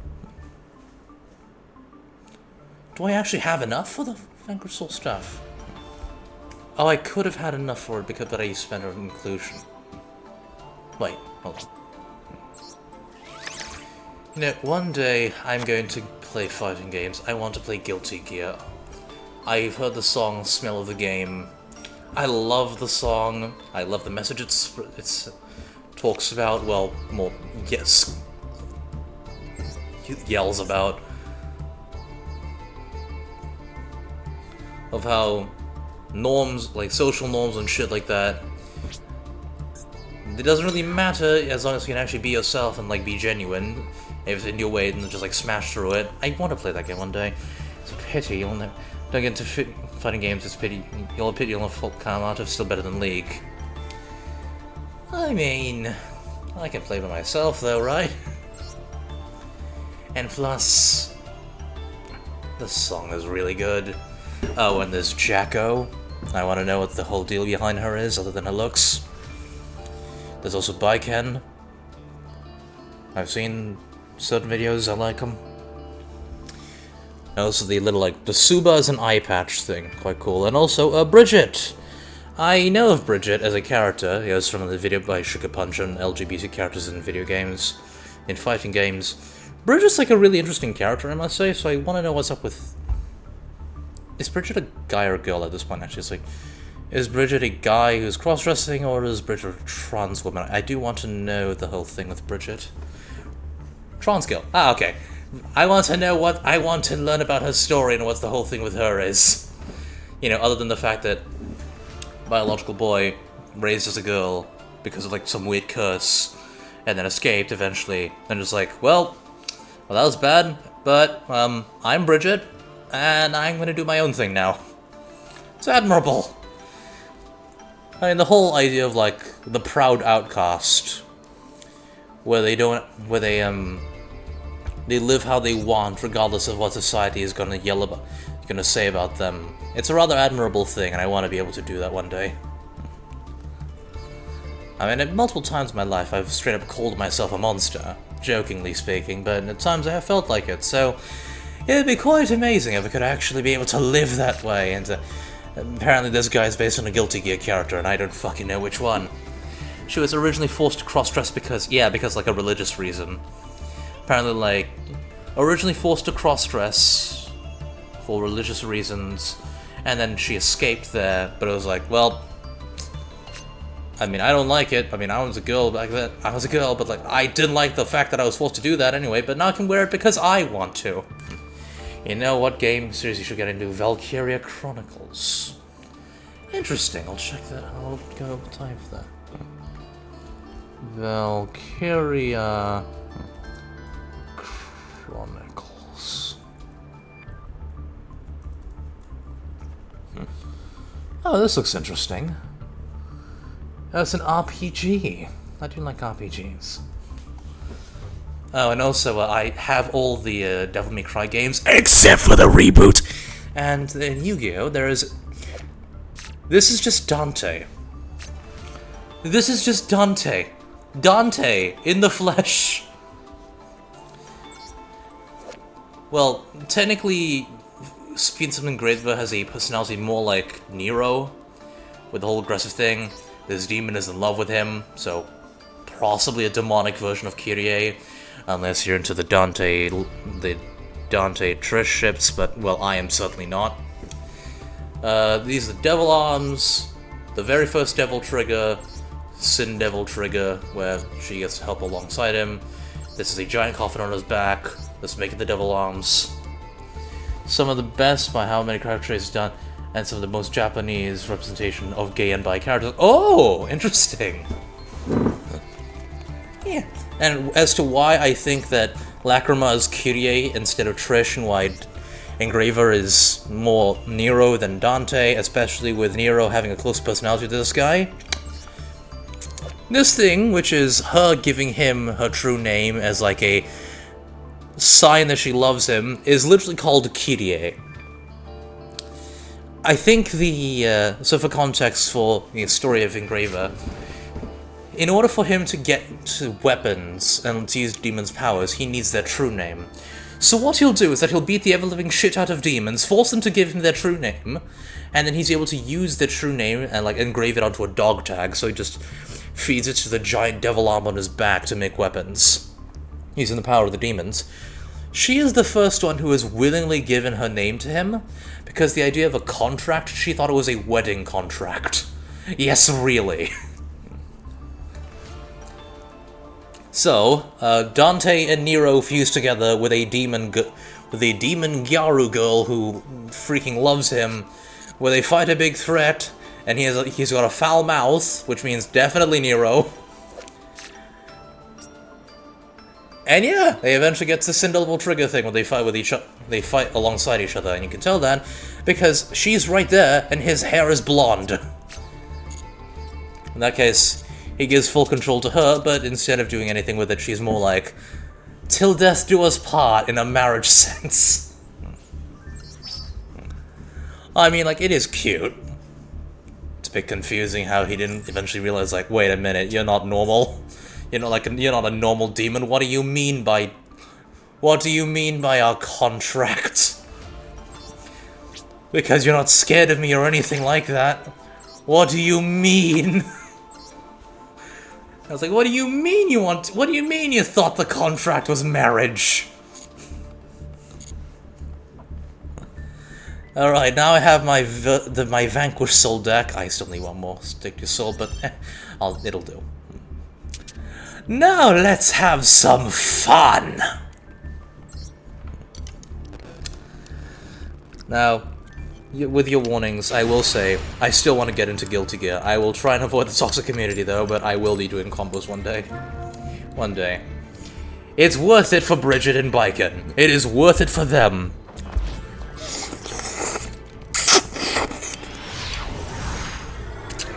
These noodles are fucking amazing. I've been craving something this chewy for weeks.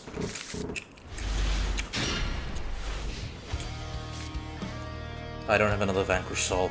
This is bad. I've been craving these hand-pulled noodles for weeks.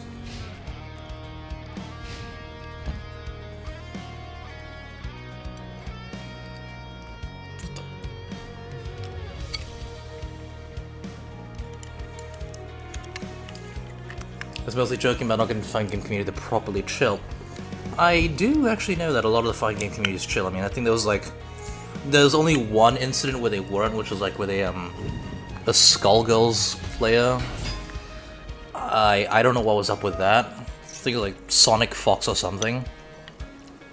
Other than that, I have heard like most of them just like, they talk like scientists.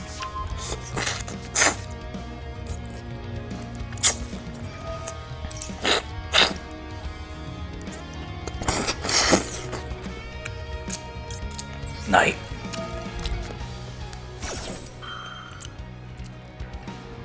Oh.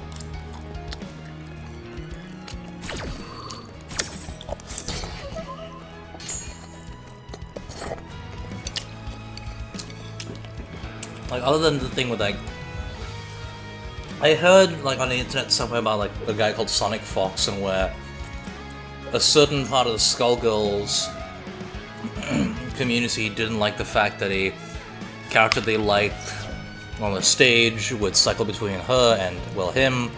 So then they basically just bombarded the Steam reviews. It was mostly Smash Fest. I heard that, like, a lot of them just, like, spammed negative reviews in the Skullgirls game until it got to mixed. And then he just pointed out saying that, well, why are you so mad? It cycles, just like, exit the stage and go back into the stage, and then the girl's right there. And then they continued. Apparently it was because he was gay. Like, I don't know why they would get mad because of that. I mean, like, why? Other than that, I have other trouble. Like, I was like confused about that incident, because like, what's the problem here? He's one of the most powerful players at the game. There's this part of the stage where there's an homage to him, and it can be turned off if you want. Why did they get mad?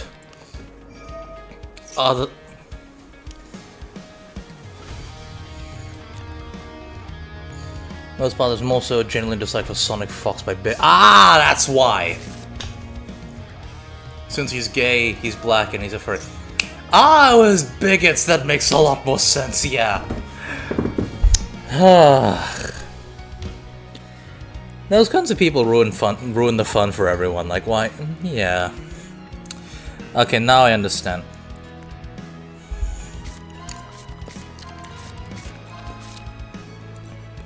There's not a lot of them though, right? In the modern day fighting game community. One thing I can say is, like, for the VTuber community, at least a majority of it, thankfully, like, racism and homophobia is, like, completely gone.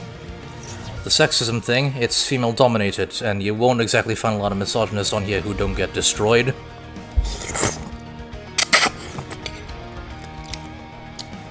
Never has been, really. Oh.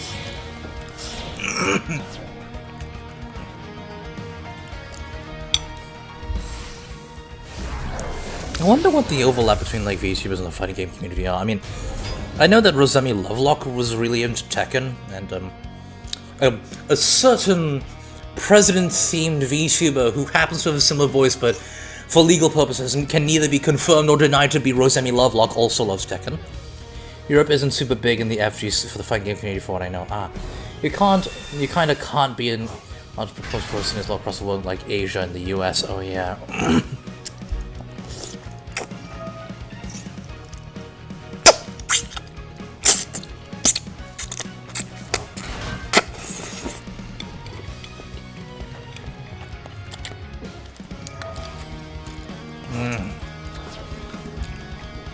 These noodles are amazing. By the way, there's a Yu-Gi-Oh card who's food themed. Do you happen to know about Hungry Burger? Because if you do know about the Hungry Burger, I have some rather interesting news for you. Oh, you know about Hungry Burger? Okay, I'm gonna show you something real funny after this.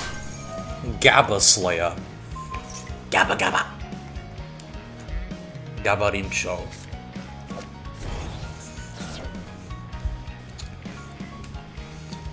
So yeah, this thing's meant to be like a Tekken stage, which like can be destroyed if it were to finish. I'm not that big into Yu-Gi-Oh! Wasn't my thing growing up. Understandably, yeah.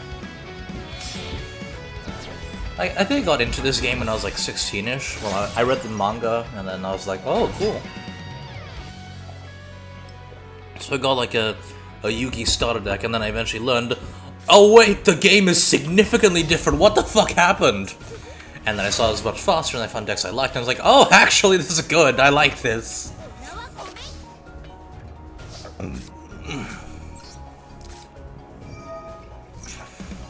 What does this do? No walls, more monsters in full grave. 1, 2. Levels, ranks, or links are less than or equal to the number of normal monsters feeling grave, so it has 2 or less. You'll need your call.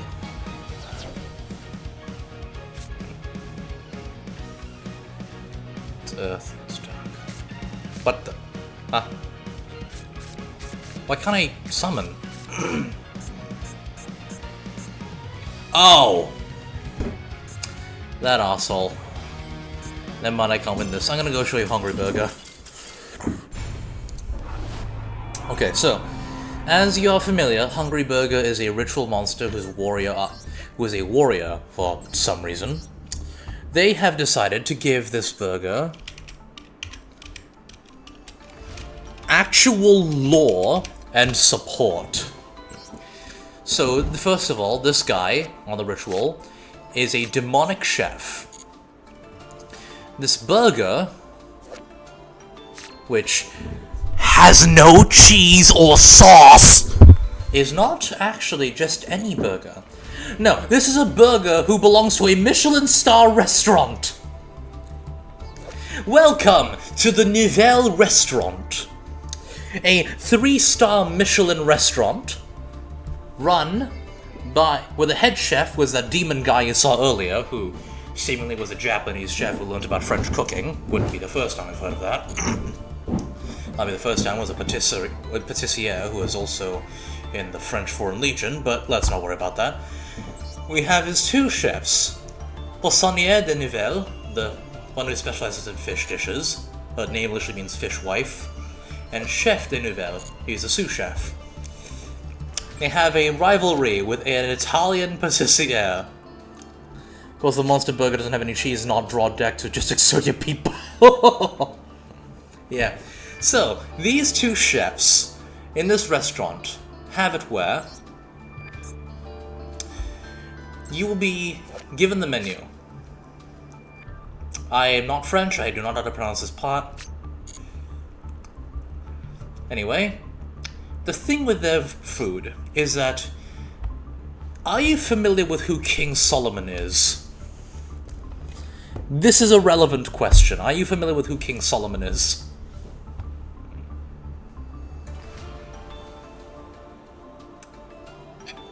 Loosely. Alright. King Solomon was allegedly a king chosen by the Christian god Yahweh, or, well, at the time Jewish god, because Christianity wasn't a thing yet, by the Israelite god Yahweh to be the wisest king who would get direct omnipotent knowledge from him. Allegedly, in a myth, the way that he constructed his temple was by enslaving 72 demons who would have to do his bidding. Now, these 72 demons are called documented in a grimoire called the Ars Goetia. What these 2 chefs do is that they take the demons from the Ars Goetia and get them to help with cooking. Keep in mind, a lot of the time, these demons can give you infinite knowledge, invisibility, superpowers, and incredible seductibility, and more stuff. No, we're gonna have these demons just, like, help you with cooking 5-star meals. So here's what happens. For their, recette de poisson, the fish recipe, and the recette de viande, the meat recipe, here are the dishes. You didn't know didn't you know, the way to a man's heart is through his gut? Yes, of course. However, I'm not even joking about the fact that demons help with cooking, because they are part of the cooking. Here is a bouille basse, assisted by the demon Bouer. A bouille basse is a kind of seafood soup, which is boiled for like hours upon hours upon hours. All the knowledge in the world wouldn't satisfy him. Yeah. Second is confitas. So it's a nouvelle. It is a chicken leg which has been and potato slices, which have been confit, which means they've been like lightly fried in butter or oil for like a very long time on low heat, so the flavor from the garlic will like seep into the butter and then be soaked up by the chicken. And let me go actually get the monsters here. They're called nouvelles. Nouvelle in Yu-Gi-Oh! The Nouvelle monsters. Alright. So this guy is Foras. The demon Foras. Next is this, the Pueltes de Nouvelle. Now this is a Poel, which is a kind of... and the demon Botis. Now Poel means... it's a kind of... okay, well, let's see what it is. Cooking food in a pan, often with butter. So this is like a kind of fish which has been, like, cooked in butter for a very, very, very, very, very long time. You can notice a pattern here. And, well, Botis has helped. Botis with his giant fucking sword. All this plot for food, but still has nothing on Shingeki no Soma. Alright, I'll see that one day.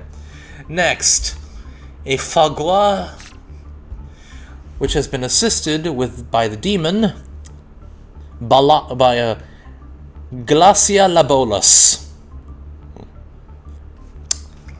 You know what foie gras is, but for those who don't know, foie gras was a, well, foie gras. You know something that's making me so amazing it blows your socks off? Yeah. Oh, are you talking about Food Wars? Oh, I am very aware of what... Not just the socks, but your underwear, your pants, your shirt, and everything else. I'm very aware. It comes... It is Food Wars. Oh yeah, that's right, it's got nothing on Food Wars. I think it might have taken inspiration from like a Chinese film called The God of Cookery, which itself was inspired by Mr. Ajiko. It's made by the same guy who made Kung Fu Hustle and Shaolin Soccer. It's a very good movie. It's free on YouTube, thankfully. So the next one is, a where beurre menuet, sorry, a dish with menuet sauce, assisted by the demon Balaam, who is Balaam meant to be a guy or a girl? Is this just a very feminine-looking man? This is a very feminine-looking male demon. That's all this guy is. And a... Beurre menuet, which is a... hold on, let me look at this. A menuet sauce is a French sauce primarily made for fish. That is a fish dish right over there with the menuet sauce. Where the sauce is made from brown butter, chopped parsley, and lemon. So the way of cooking is that they dredge the food in the dish. They dredge the fish in flour first, and then they cook it. Finally, we have Baal grill. So this is a roast. This is a grilled, charcoal grilled steak with asparagus and I don't know what those slices are, assisted by the demon Baal, who, by the way, is a Middle Eastern storm god. So this is a Middle Eastern storm god helping with cooking a freaking steak. Remember, they're summoning the demons from the Ars Goetia for the sake of making you delicious food. This guy's so good, he has 6 Michelin stars. There is currently only maximum of 3 so far. Of course, Baal's cooking up a storm. Perfect. Now, you wanna know where Hungry Burger fits onto all of this? Hungry Burger is an item on the kids menu. Hungry Burger is an item on the kids menu, and there is no cheese. And there's 2 slices of lettuce and a slice of tomato. Tell me what kind of kid is going to want to eat a burger with 2 slices of lettuce, a slice of tomato, and no cheese. Sure, the patty is very, very well grilled. Obviously. But there is no cheese. At most there's pickle, like pickle relish. There's relish and there's tomato sauce. Kid is a very picky eater. This would not be for them. They wouldn't like it. There's no cheese. It's bread, lettuce, maybe tomato sauce, patty, pickle relish, lettuce, tomato bread. But, just in case, I think they realized that because they went ahead and made a different one. The Angry Burger. So as you can see, they clearly improved the recipe. 1 slice of lettuce, 1 slice of tomato, a patty which is dripping with sauce, and possibly barbecue sauce, melted cheese, a slice of lightly cooked onion, pickles, red bell pepper, and a toasted sesame seed bun. Simplified, made to be incredible without any of the stuff that kids will often ask for it to be removed. But kids will often ask for the vegetables to be removed, and it is so many veggies. Like, yeah, Hungry Burger. It went from, oh, it's just like a weird monster, to, this is an item in a French restaurant which is owned by a demon from Japan, who then went to France, learned culinary techniques, and now teaches his students to summon demons from the Ars Goetia, well, probably his cousins, to actually make the stuff. The only thing they asked to be removed is to the matchup, to be fair. Wait, they would. Most kids don't remove the lettuce. I remember removing the lettuce when I was a kid. Oh yeah, that's right. If it's actually like a more mild tasting, yeah, I guess so. Yeah. Lettuce, meat, and bun is a nice, tasty, simple burger. True. True. Then why the tomato on the kids' menu? unless they I don't know, like grill the tomato first. I don't see why it's there. Actually, wait, hold on. No, never mind. It's raw tomato. If it was like, if they roasted the tomatoes slightly, I could see why they would like it. But that's just a fucking raw tomato slice. It's gonna be like too sweet and wet. I don't like that. I still don't like raw tomatoes, by the way. I like them like when they're salted or they have them cooked in the way like that. Oh, or if they're paired with extra virgin olive oil, a bit of balsamic vinegar, basil leaves, and fresh mozzarella. I like it in a Capri salad.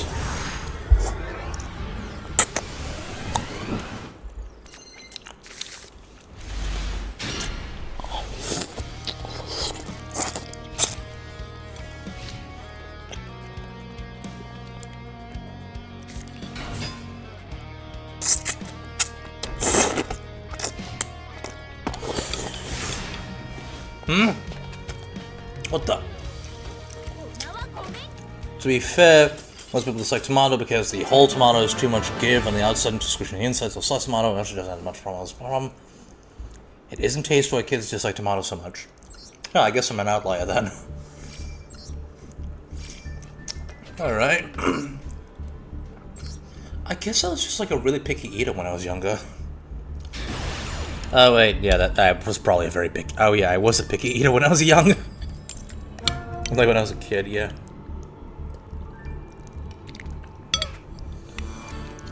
Yeah.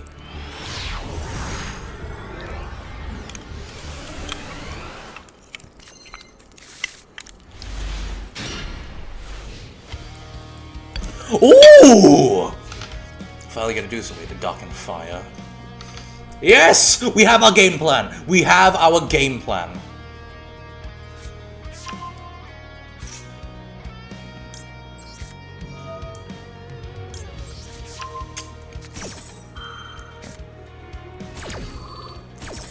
It's not your turn, it's our turn. You hear me? This is our turn.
So you can see the fighting game influences, like we can play on either player's turn.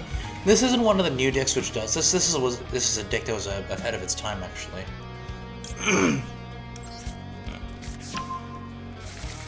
This is one of the first decks that was focused on the whole we play on each other's turn thing. Oh, what? Oh, come on.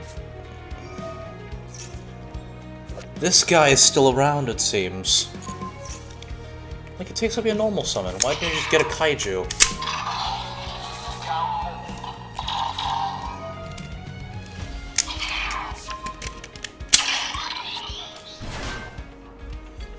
Well, lunch break.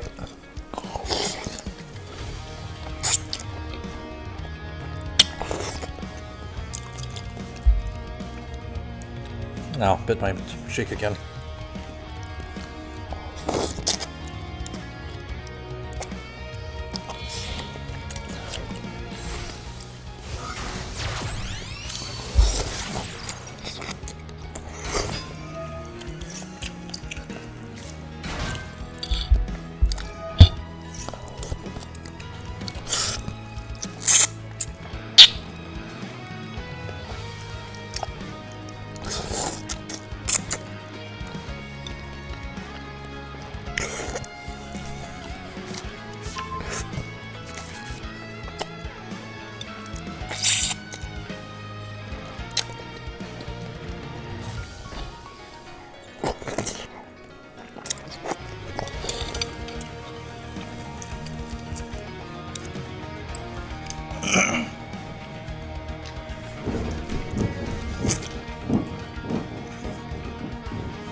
This is the big finishing move which breaks the stage, by the way. That's what that is. Oh, hello.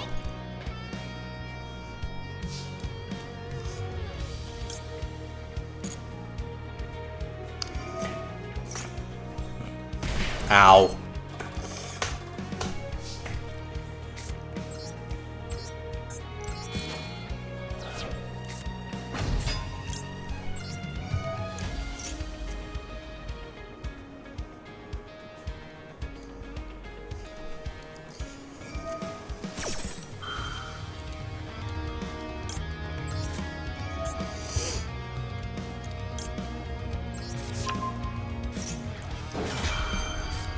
I see what they're planning to do. I should not have put that in the same column.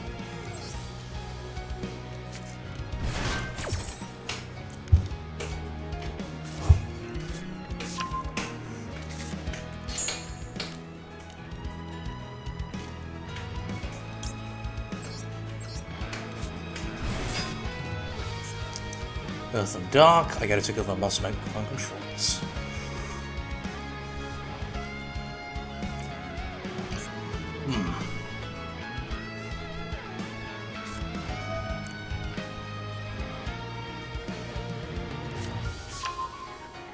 Fire and Earth.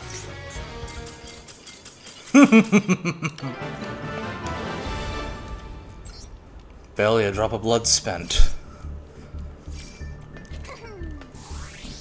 Level up. Alright, let's see what we have now. Very good.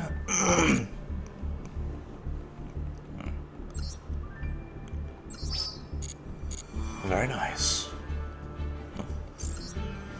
Now for the more Dynamorphia cards. Come on, I need more Dynamorphia stuff.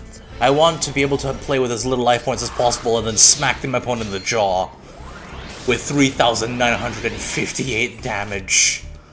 Which is a weird number, but I know.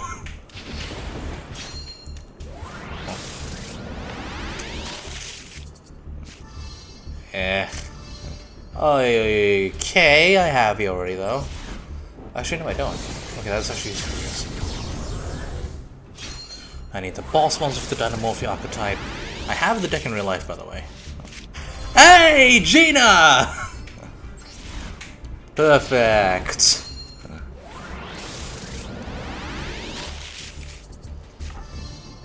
Huh. Gandiva.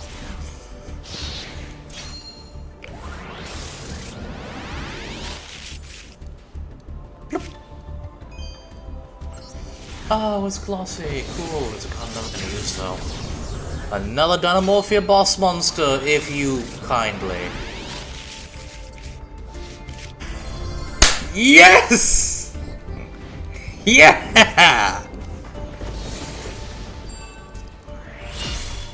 Whoo! Another Dynamorphia monster, if you please. Oh, okay. That can be used for like a Lunalight deck, I guess. I might make one day. One day. Okay, hello. Now let's go. Oh, yes! Yes, that's exactly what I needed. Perfect. Okay. Huh? Okay.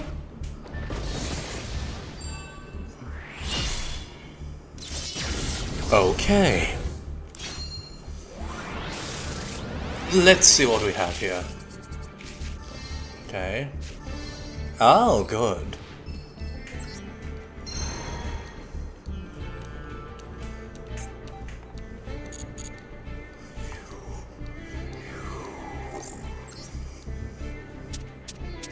That should probably use.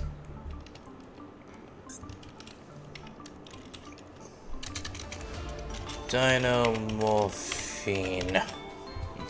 Because it is named after morphine, actually. Dismantle. Perfect. Puzzle.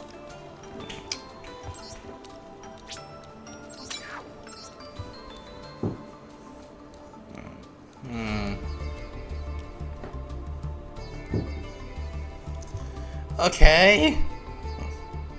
Niche use case, but fine.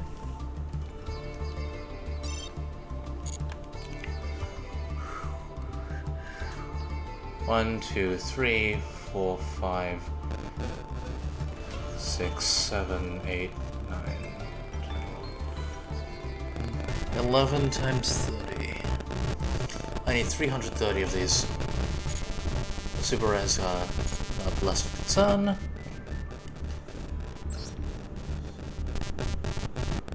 Now let's continue, shall we?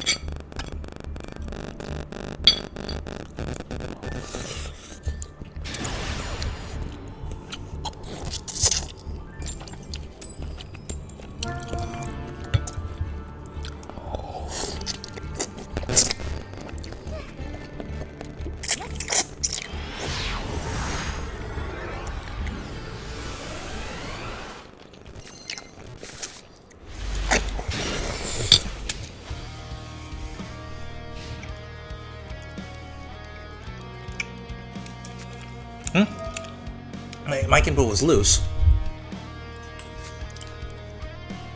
Sorry about that. My mic is a Razen Series Mini. It sucks. Oh, by the way, have you ever heard that MST cannot negate? This deck said, fuck that, we're gonna make sure that it can now.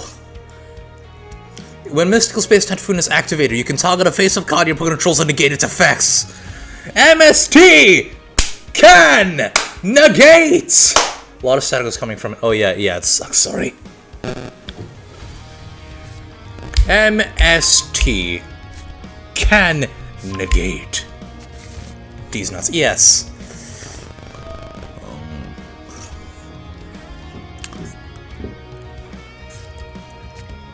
Now, originally these things were called something Typhoon, but it had an MS something. Why didn't they just name it Mystical Typhoon? Like Mystical Typhoon, or like Magnificent Typhoon, or like, well, I guess Mabushi can't be translated into English. Isn't in English. Like Majestic Typhoon, Marvelous Typhoon. So then we have the M and S and well, like Mystical MST. We have Mystical Typhoon. Well, they just like call it Mystical something Typhoon.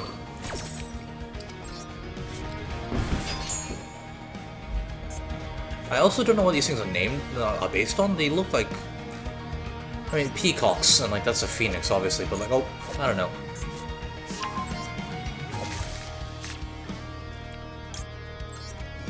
They kind of resemble some things I've seen, like in Southeast Asian myth, like the one I've been living, like some of the stuff I've been seeing here. I don't know, like these things look very similar. Actually, wait, I mean, I know that the Fire Kings are based on like Balinese myth and also legends. And of course, Indonesia also has the Garuda on our freaking coins and also on the flag. Wait, well, not the flag, but like, it's like on the Pancasila, which is like the five of the laws of the Constitution. I remember that one.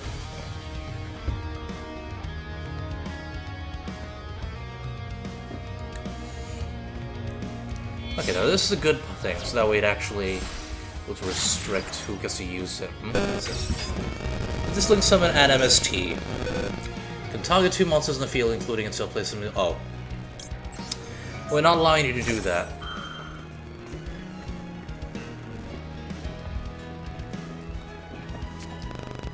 What? What?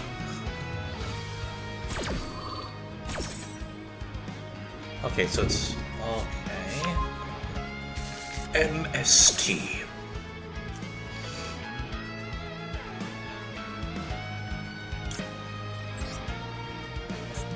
Wait, no, not Jax. Nashunaito.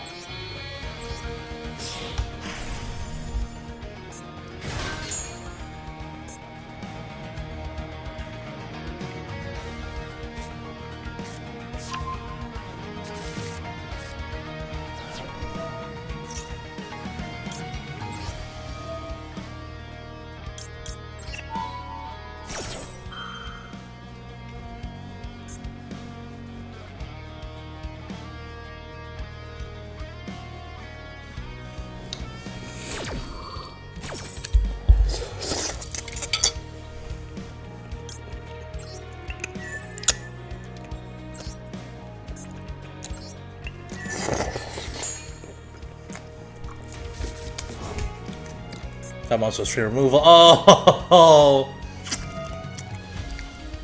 MST can now negate.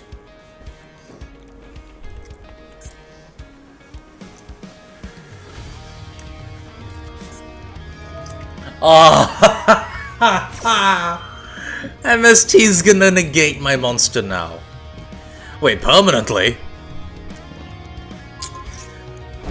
MST has now taken steroids.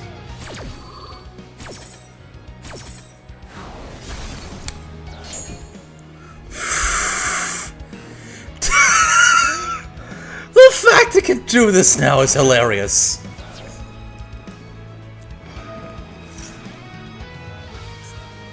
Oh, that's actually very good. Interesting.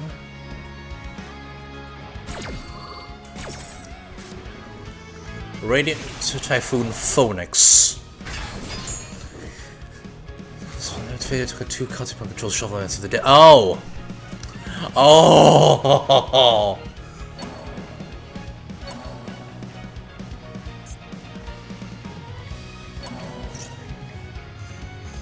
Huh? Made just giving page to the GoFundMe, my account got suspended. Oh, that's unfortunate.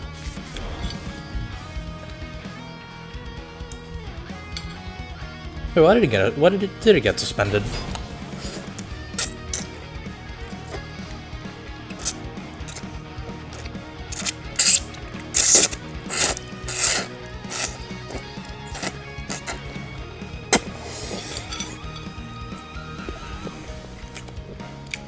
Doesn't accept privates, they send an email. Might I suggest you use Tiltify? That's I think Iron Mouse used that for her Immunodeficiency Foundation charity after the Shoujo incident. Plus, you can actually see like the names of the people who donate, and everyone else can see them for extra verification.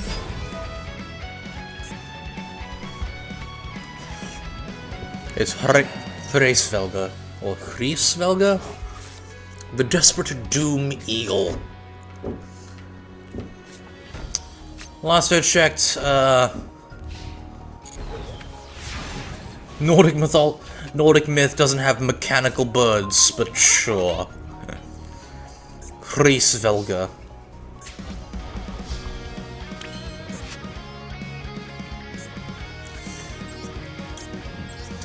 Kaosek Shizu na Shinaito. Looking for another option to try the event so I could give it a try. Yeah. This fight is also a good one, yeah. Wait, I'm sorry, does he have a mustache? Does Ryoga Kamishiro now have a mustache?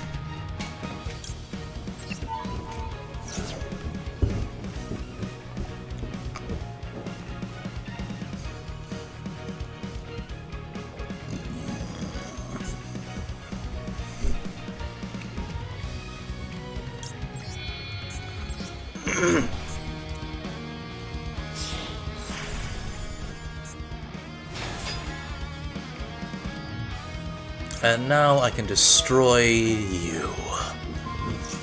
Now MST will be nothing more than spell and trap negation like it always was.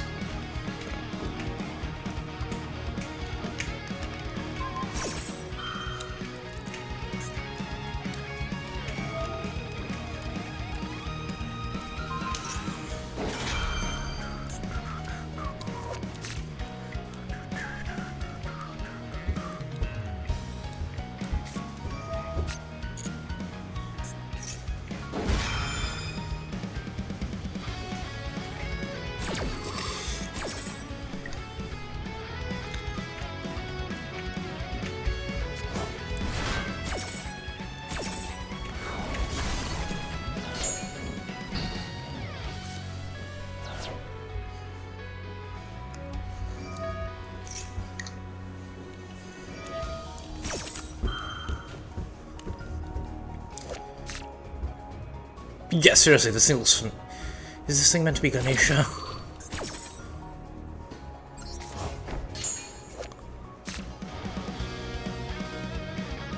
Okay, I seriously have to stuff what this is made of. All of Radiant Typhoon.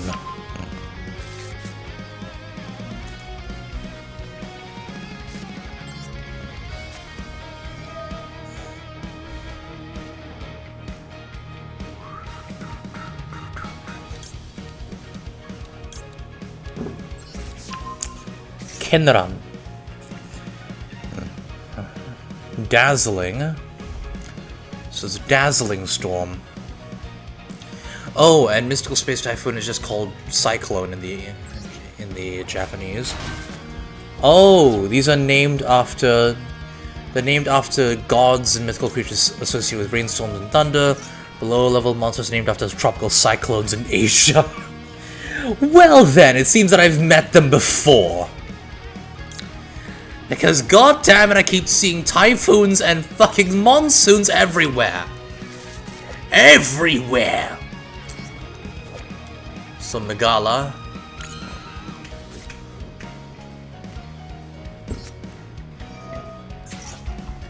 Is MST set? Oh, there's more than one!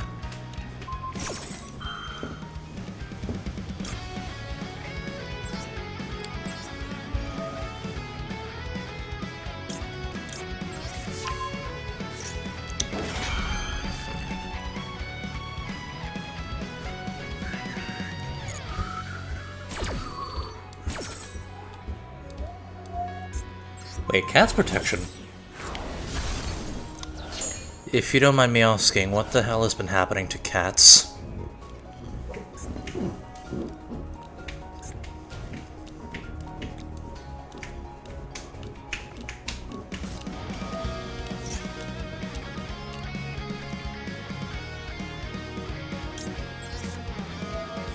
They go meow meow meow. Yeah!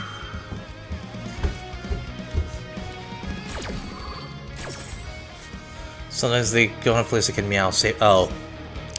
Oh. I see. Varurun. Well, I need help. Ah, medicine, of course.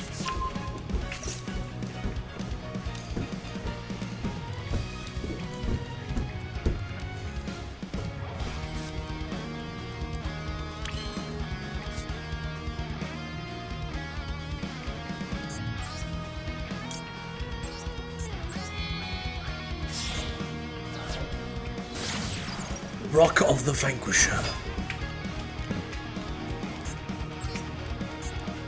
Special summon one from the hand.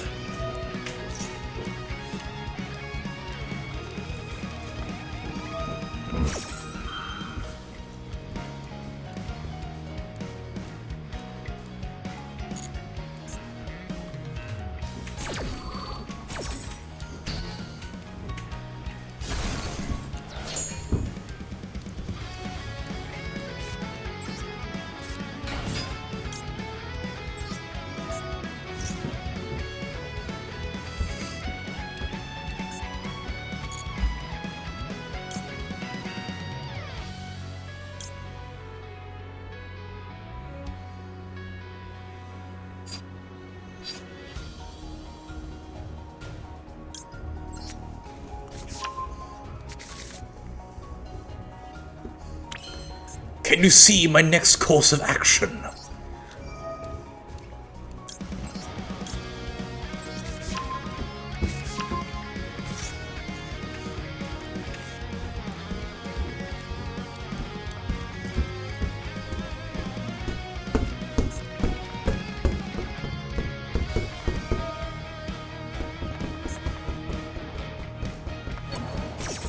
Oh, I thank you.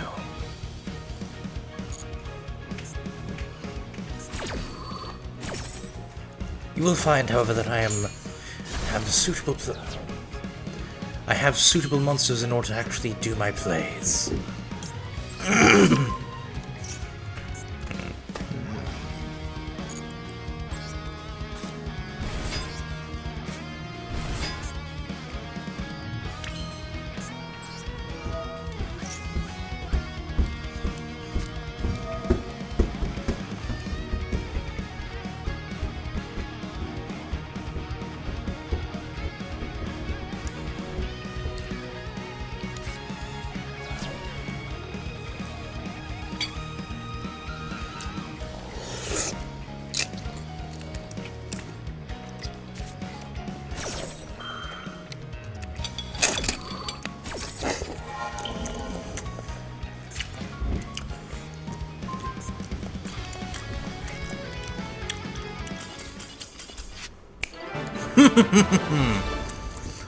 Or let's see who these guys are based on.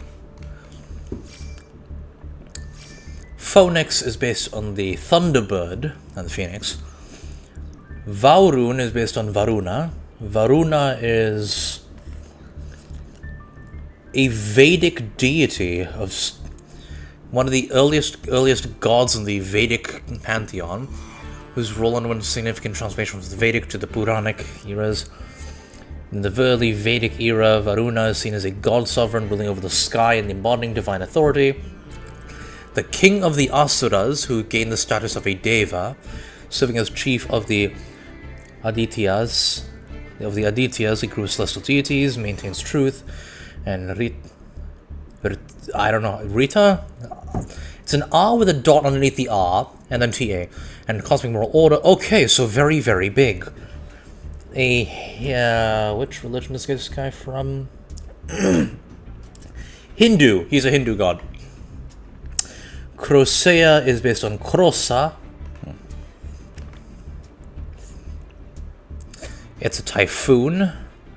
It's a Category 3 typhoon that never affected land in 2001. The latest one is Typhoon Crosa. Category 1 typhoon minimally affected Japan outlays as a tropical storm. But before that, it was Typhoon Crosa in 2019. Very large Category 3 typhoon that struck Japan later as a tropical storm. In 2007, it was Category 4 and struck Taiwan and China. Okay, so this one's very, very vengeful against us for some fucking reason.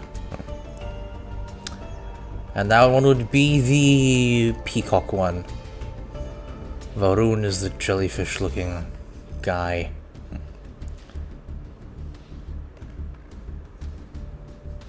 Eldama is based on the Damre.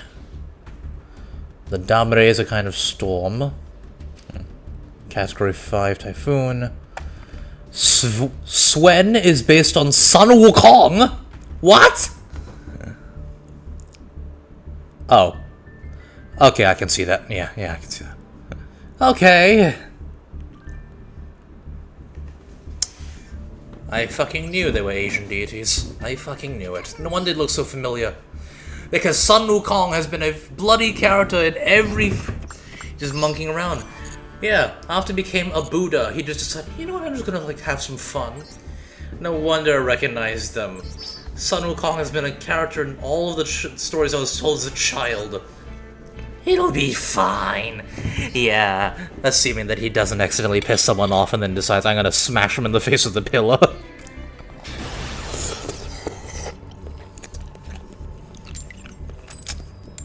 Oh!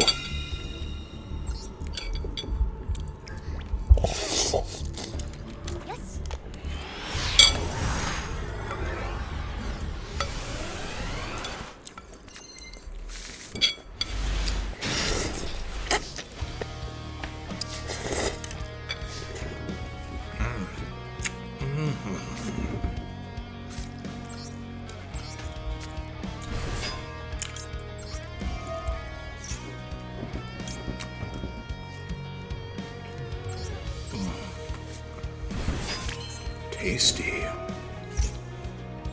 I love these noodles. Sun Wukong or Inugami Korone with an iron pipe, who would win? That's a tough question, I must say. On one hand, Sun Wukong can lift infinity to infinity on both of his shoulders. On the other hand, Korone is Korone. It's a very tough... It's a very, very complicated question, I must say. I don't know the answer, honestly. The only thing that we have... Now, for sure, the pipe is going to die, because the Rui Jingubang is a celestial pillar. But that's talking about the pillar. Korone is invincible. So honestly, it could be a toss-up.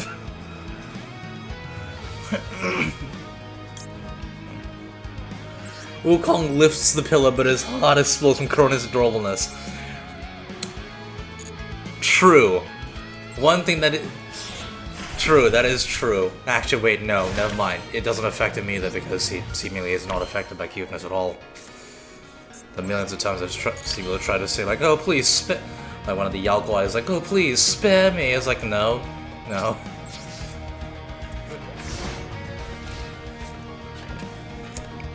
I think it would be more Korone is just too powerful, and Wukong and her will be at a standstill. The iron pipe is dying, though, for sure.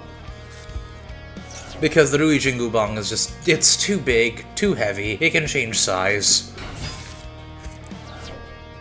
But Korone could probably take it from him and be like, no, this is mine now.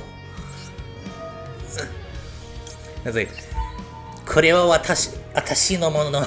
It's like, it's mine now. It's mine, you monkey. It's mine.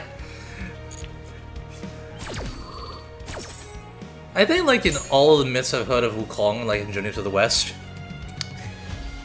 cuteness has never affected him. It has affected the other guys on the trip. He is the only one who's like, eh. I was like, eh. I was like, meh.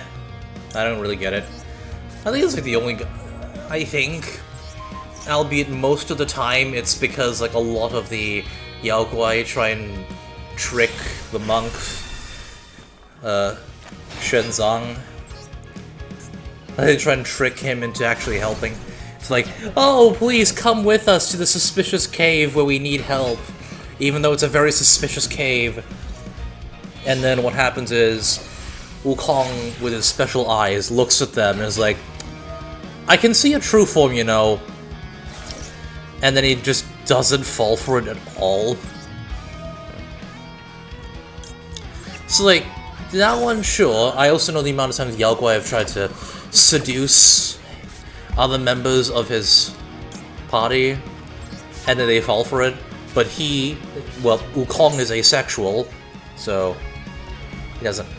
Forgetting the most important retelling of Wukong, though. Oh, you mean Chinese Odyssey? Son Goku. Does he count, though? Because he's not a monkey, technically. I mean, he can turn into one, but he's not one. He also wasn't hatched from a stone egg. Maybe, but, have I seen Kid Goku? I have seen Kid Goku. He's a Saiyan. He's not a stone monkey. He was not born from a stone egg, and when he hatched, he did not bow to the 4 cardinal directions and shoot lasers out of his eyes. Yes, really, that happened. Well, enough for being inspired. Yeah, he's inspired by Son Wukong. In fact, Son Goku is the Japanese name for Wukong. However, Wukong does not get married. Actually, think about it. Both Goku and Wukong are asexual. It's just the only difference is Goku has kids for some reason and is like fine with it. Also, Wukong has hair all over his body, and Goku only has hair on the top of his head. And one is a macaque and the other one is a gorilla. Let's just say they're alternate reality versions and be done with it, because I'm pretty sure that... Let's just say the alternate reality versions, because, if not, then we can power skill them against each other. Oh.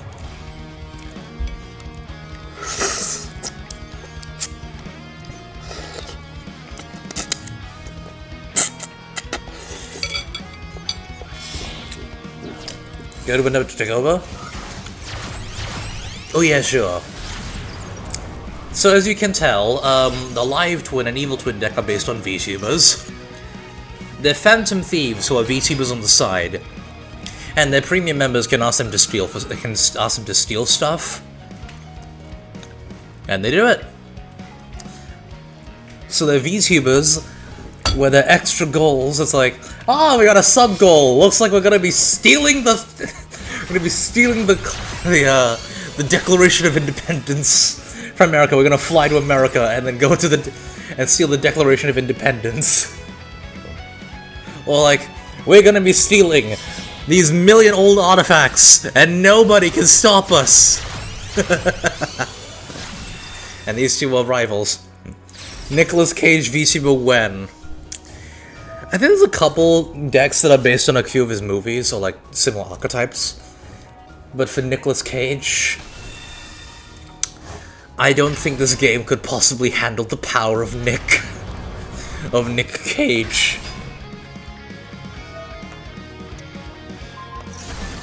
They can't handle the Cage. The Cage is too strong, you see. Oh, a Nicolas Cage VTuber. I know my friend Alucat likes Nicolas Cage movies. Maybe you can go to her. But she's not based on Nicolas Cage. She's a cyberpunk cat girl. Also, I can't be it because my face does not look like Nicolas Cage, and who would win, Wukong or Chuck Norris? That is also a very good question, because we had Chuck Norris fight Segata Sanshiro, someone of a similar power scaling, and neither of them won. They just destroyed the universe and everything around them, and then just decided, you know what, we're getting tired of this. Let's just go for lunch. Wait, where's the Earth? Oh shit, we already destroyed it. Maybe it's a stalemate, honestly. I also know that in Star Trek The Next Generation they reference Chuck Norris. Like, I remember they reference him. It was, it was on one of the clip shows, I think.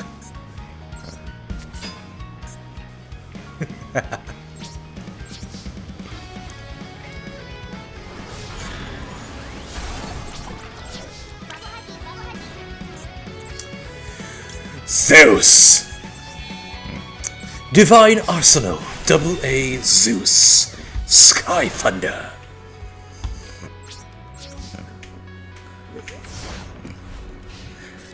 Like, I think it was, First Officer William Riker who said, you know, one day a snake bit me, but then after 3 agonizing days of pain, the snake died.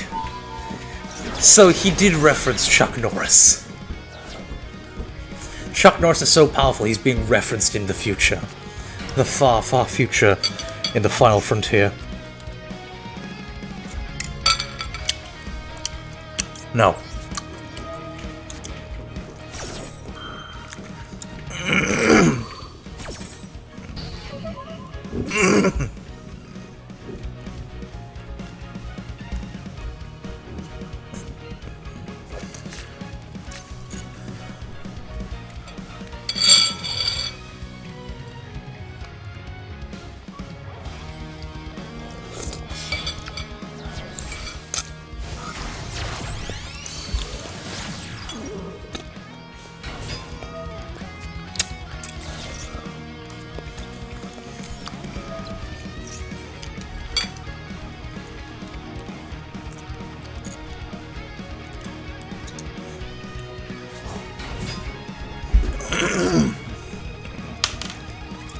And like on one hand, Wukong has reached enlightenment.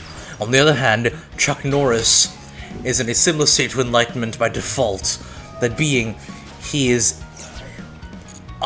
incomprehensible. It's a very good question, I must say.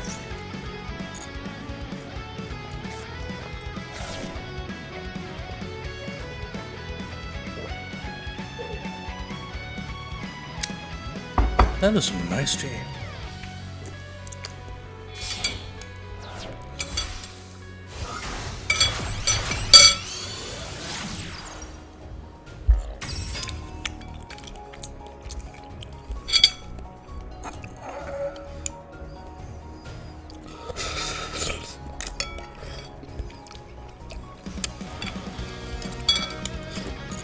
But sorry, I'm drinking the soup. It's fairly good.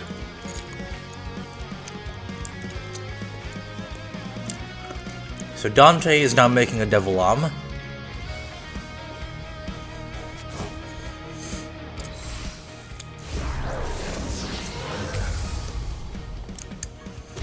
Can you please hurry up, Dante?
Okay. That's not a good sign. That's not a good sign.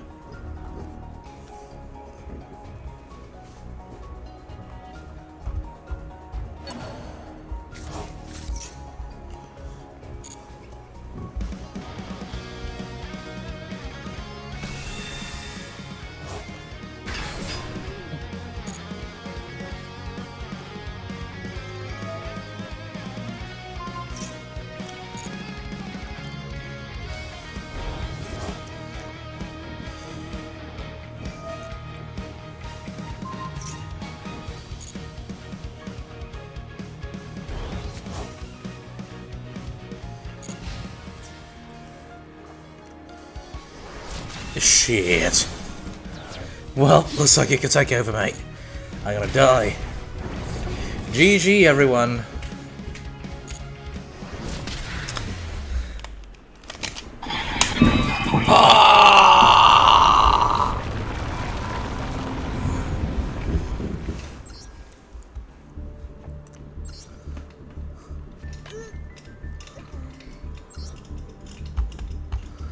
Right then, thank you for having me again this year.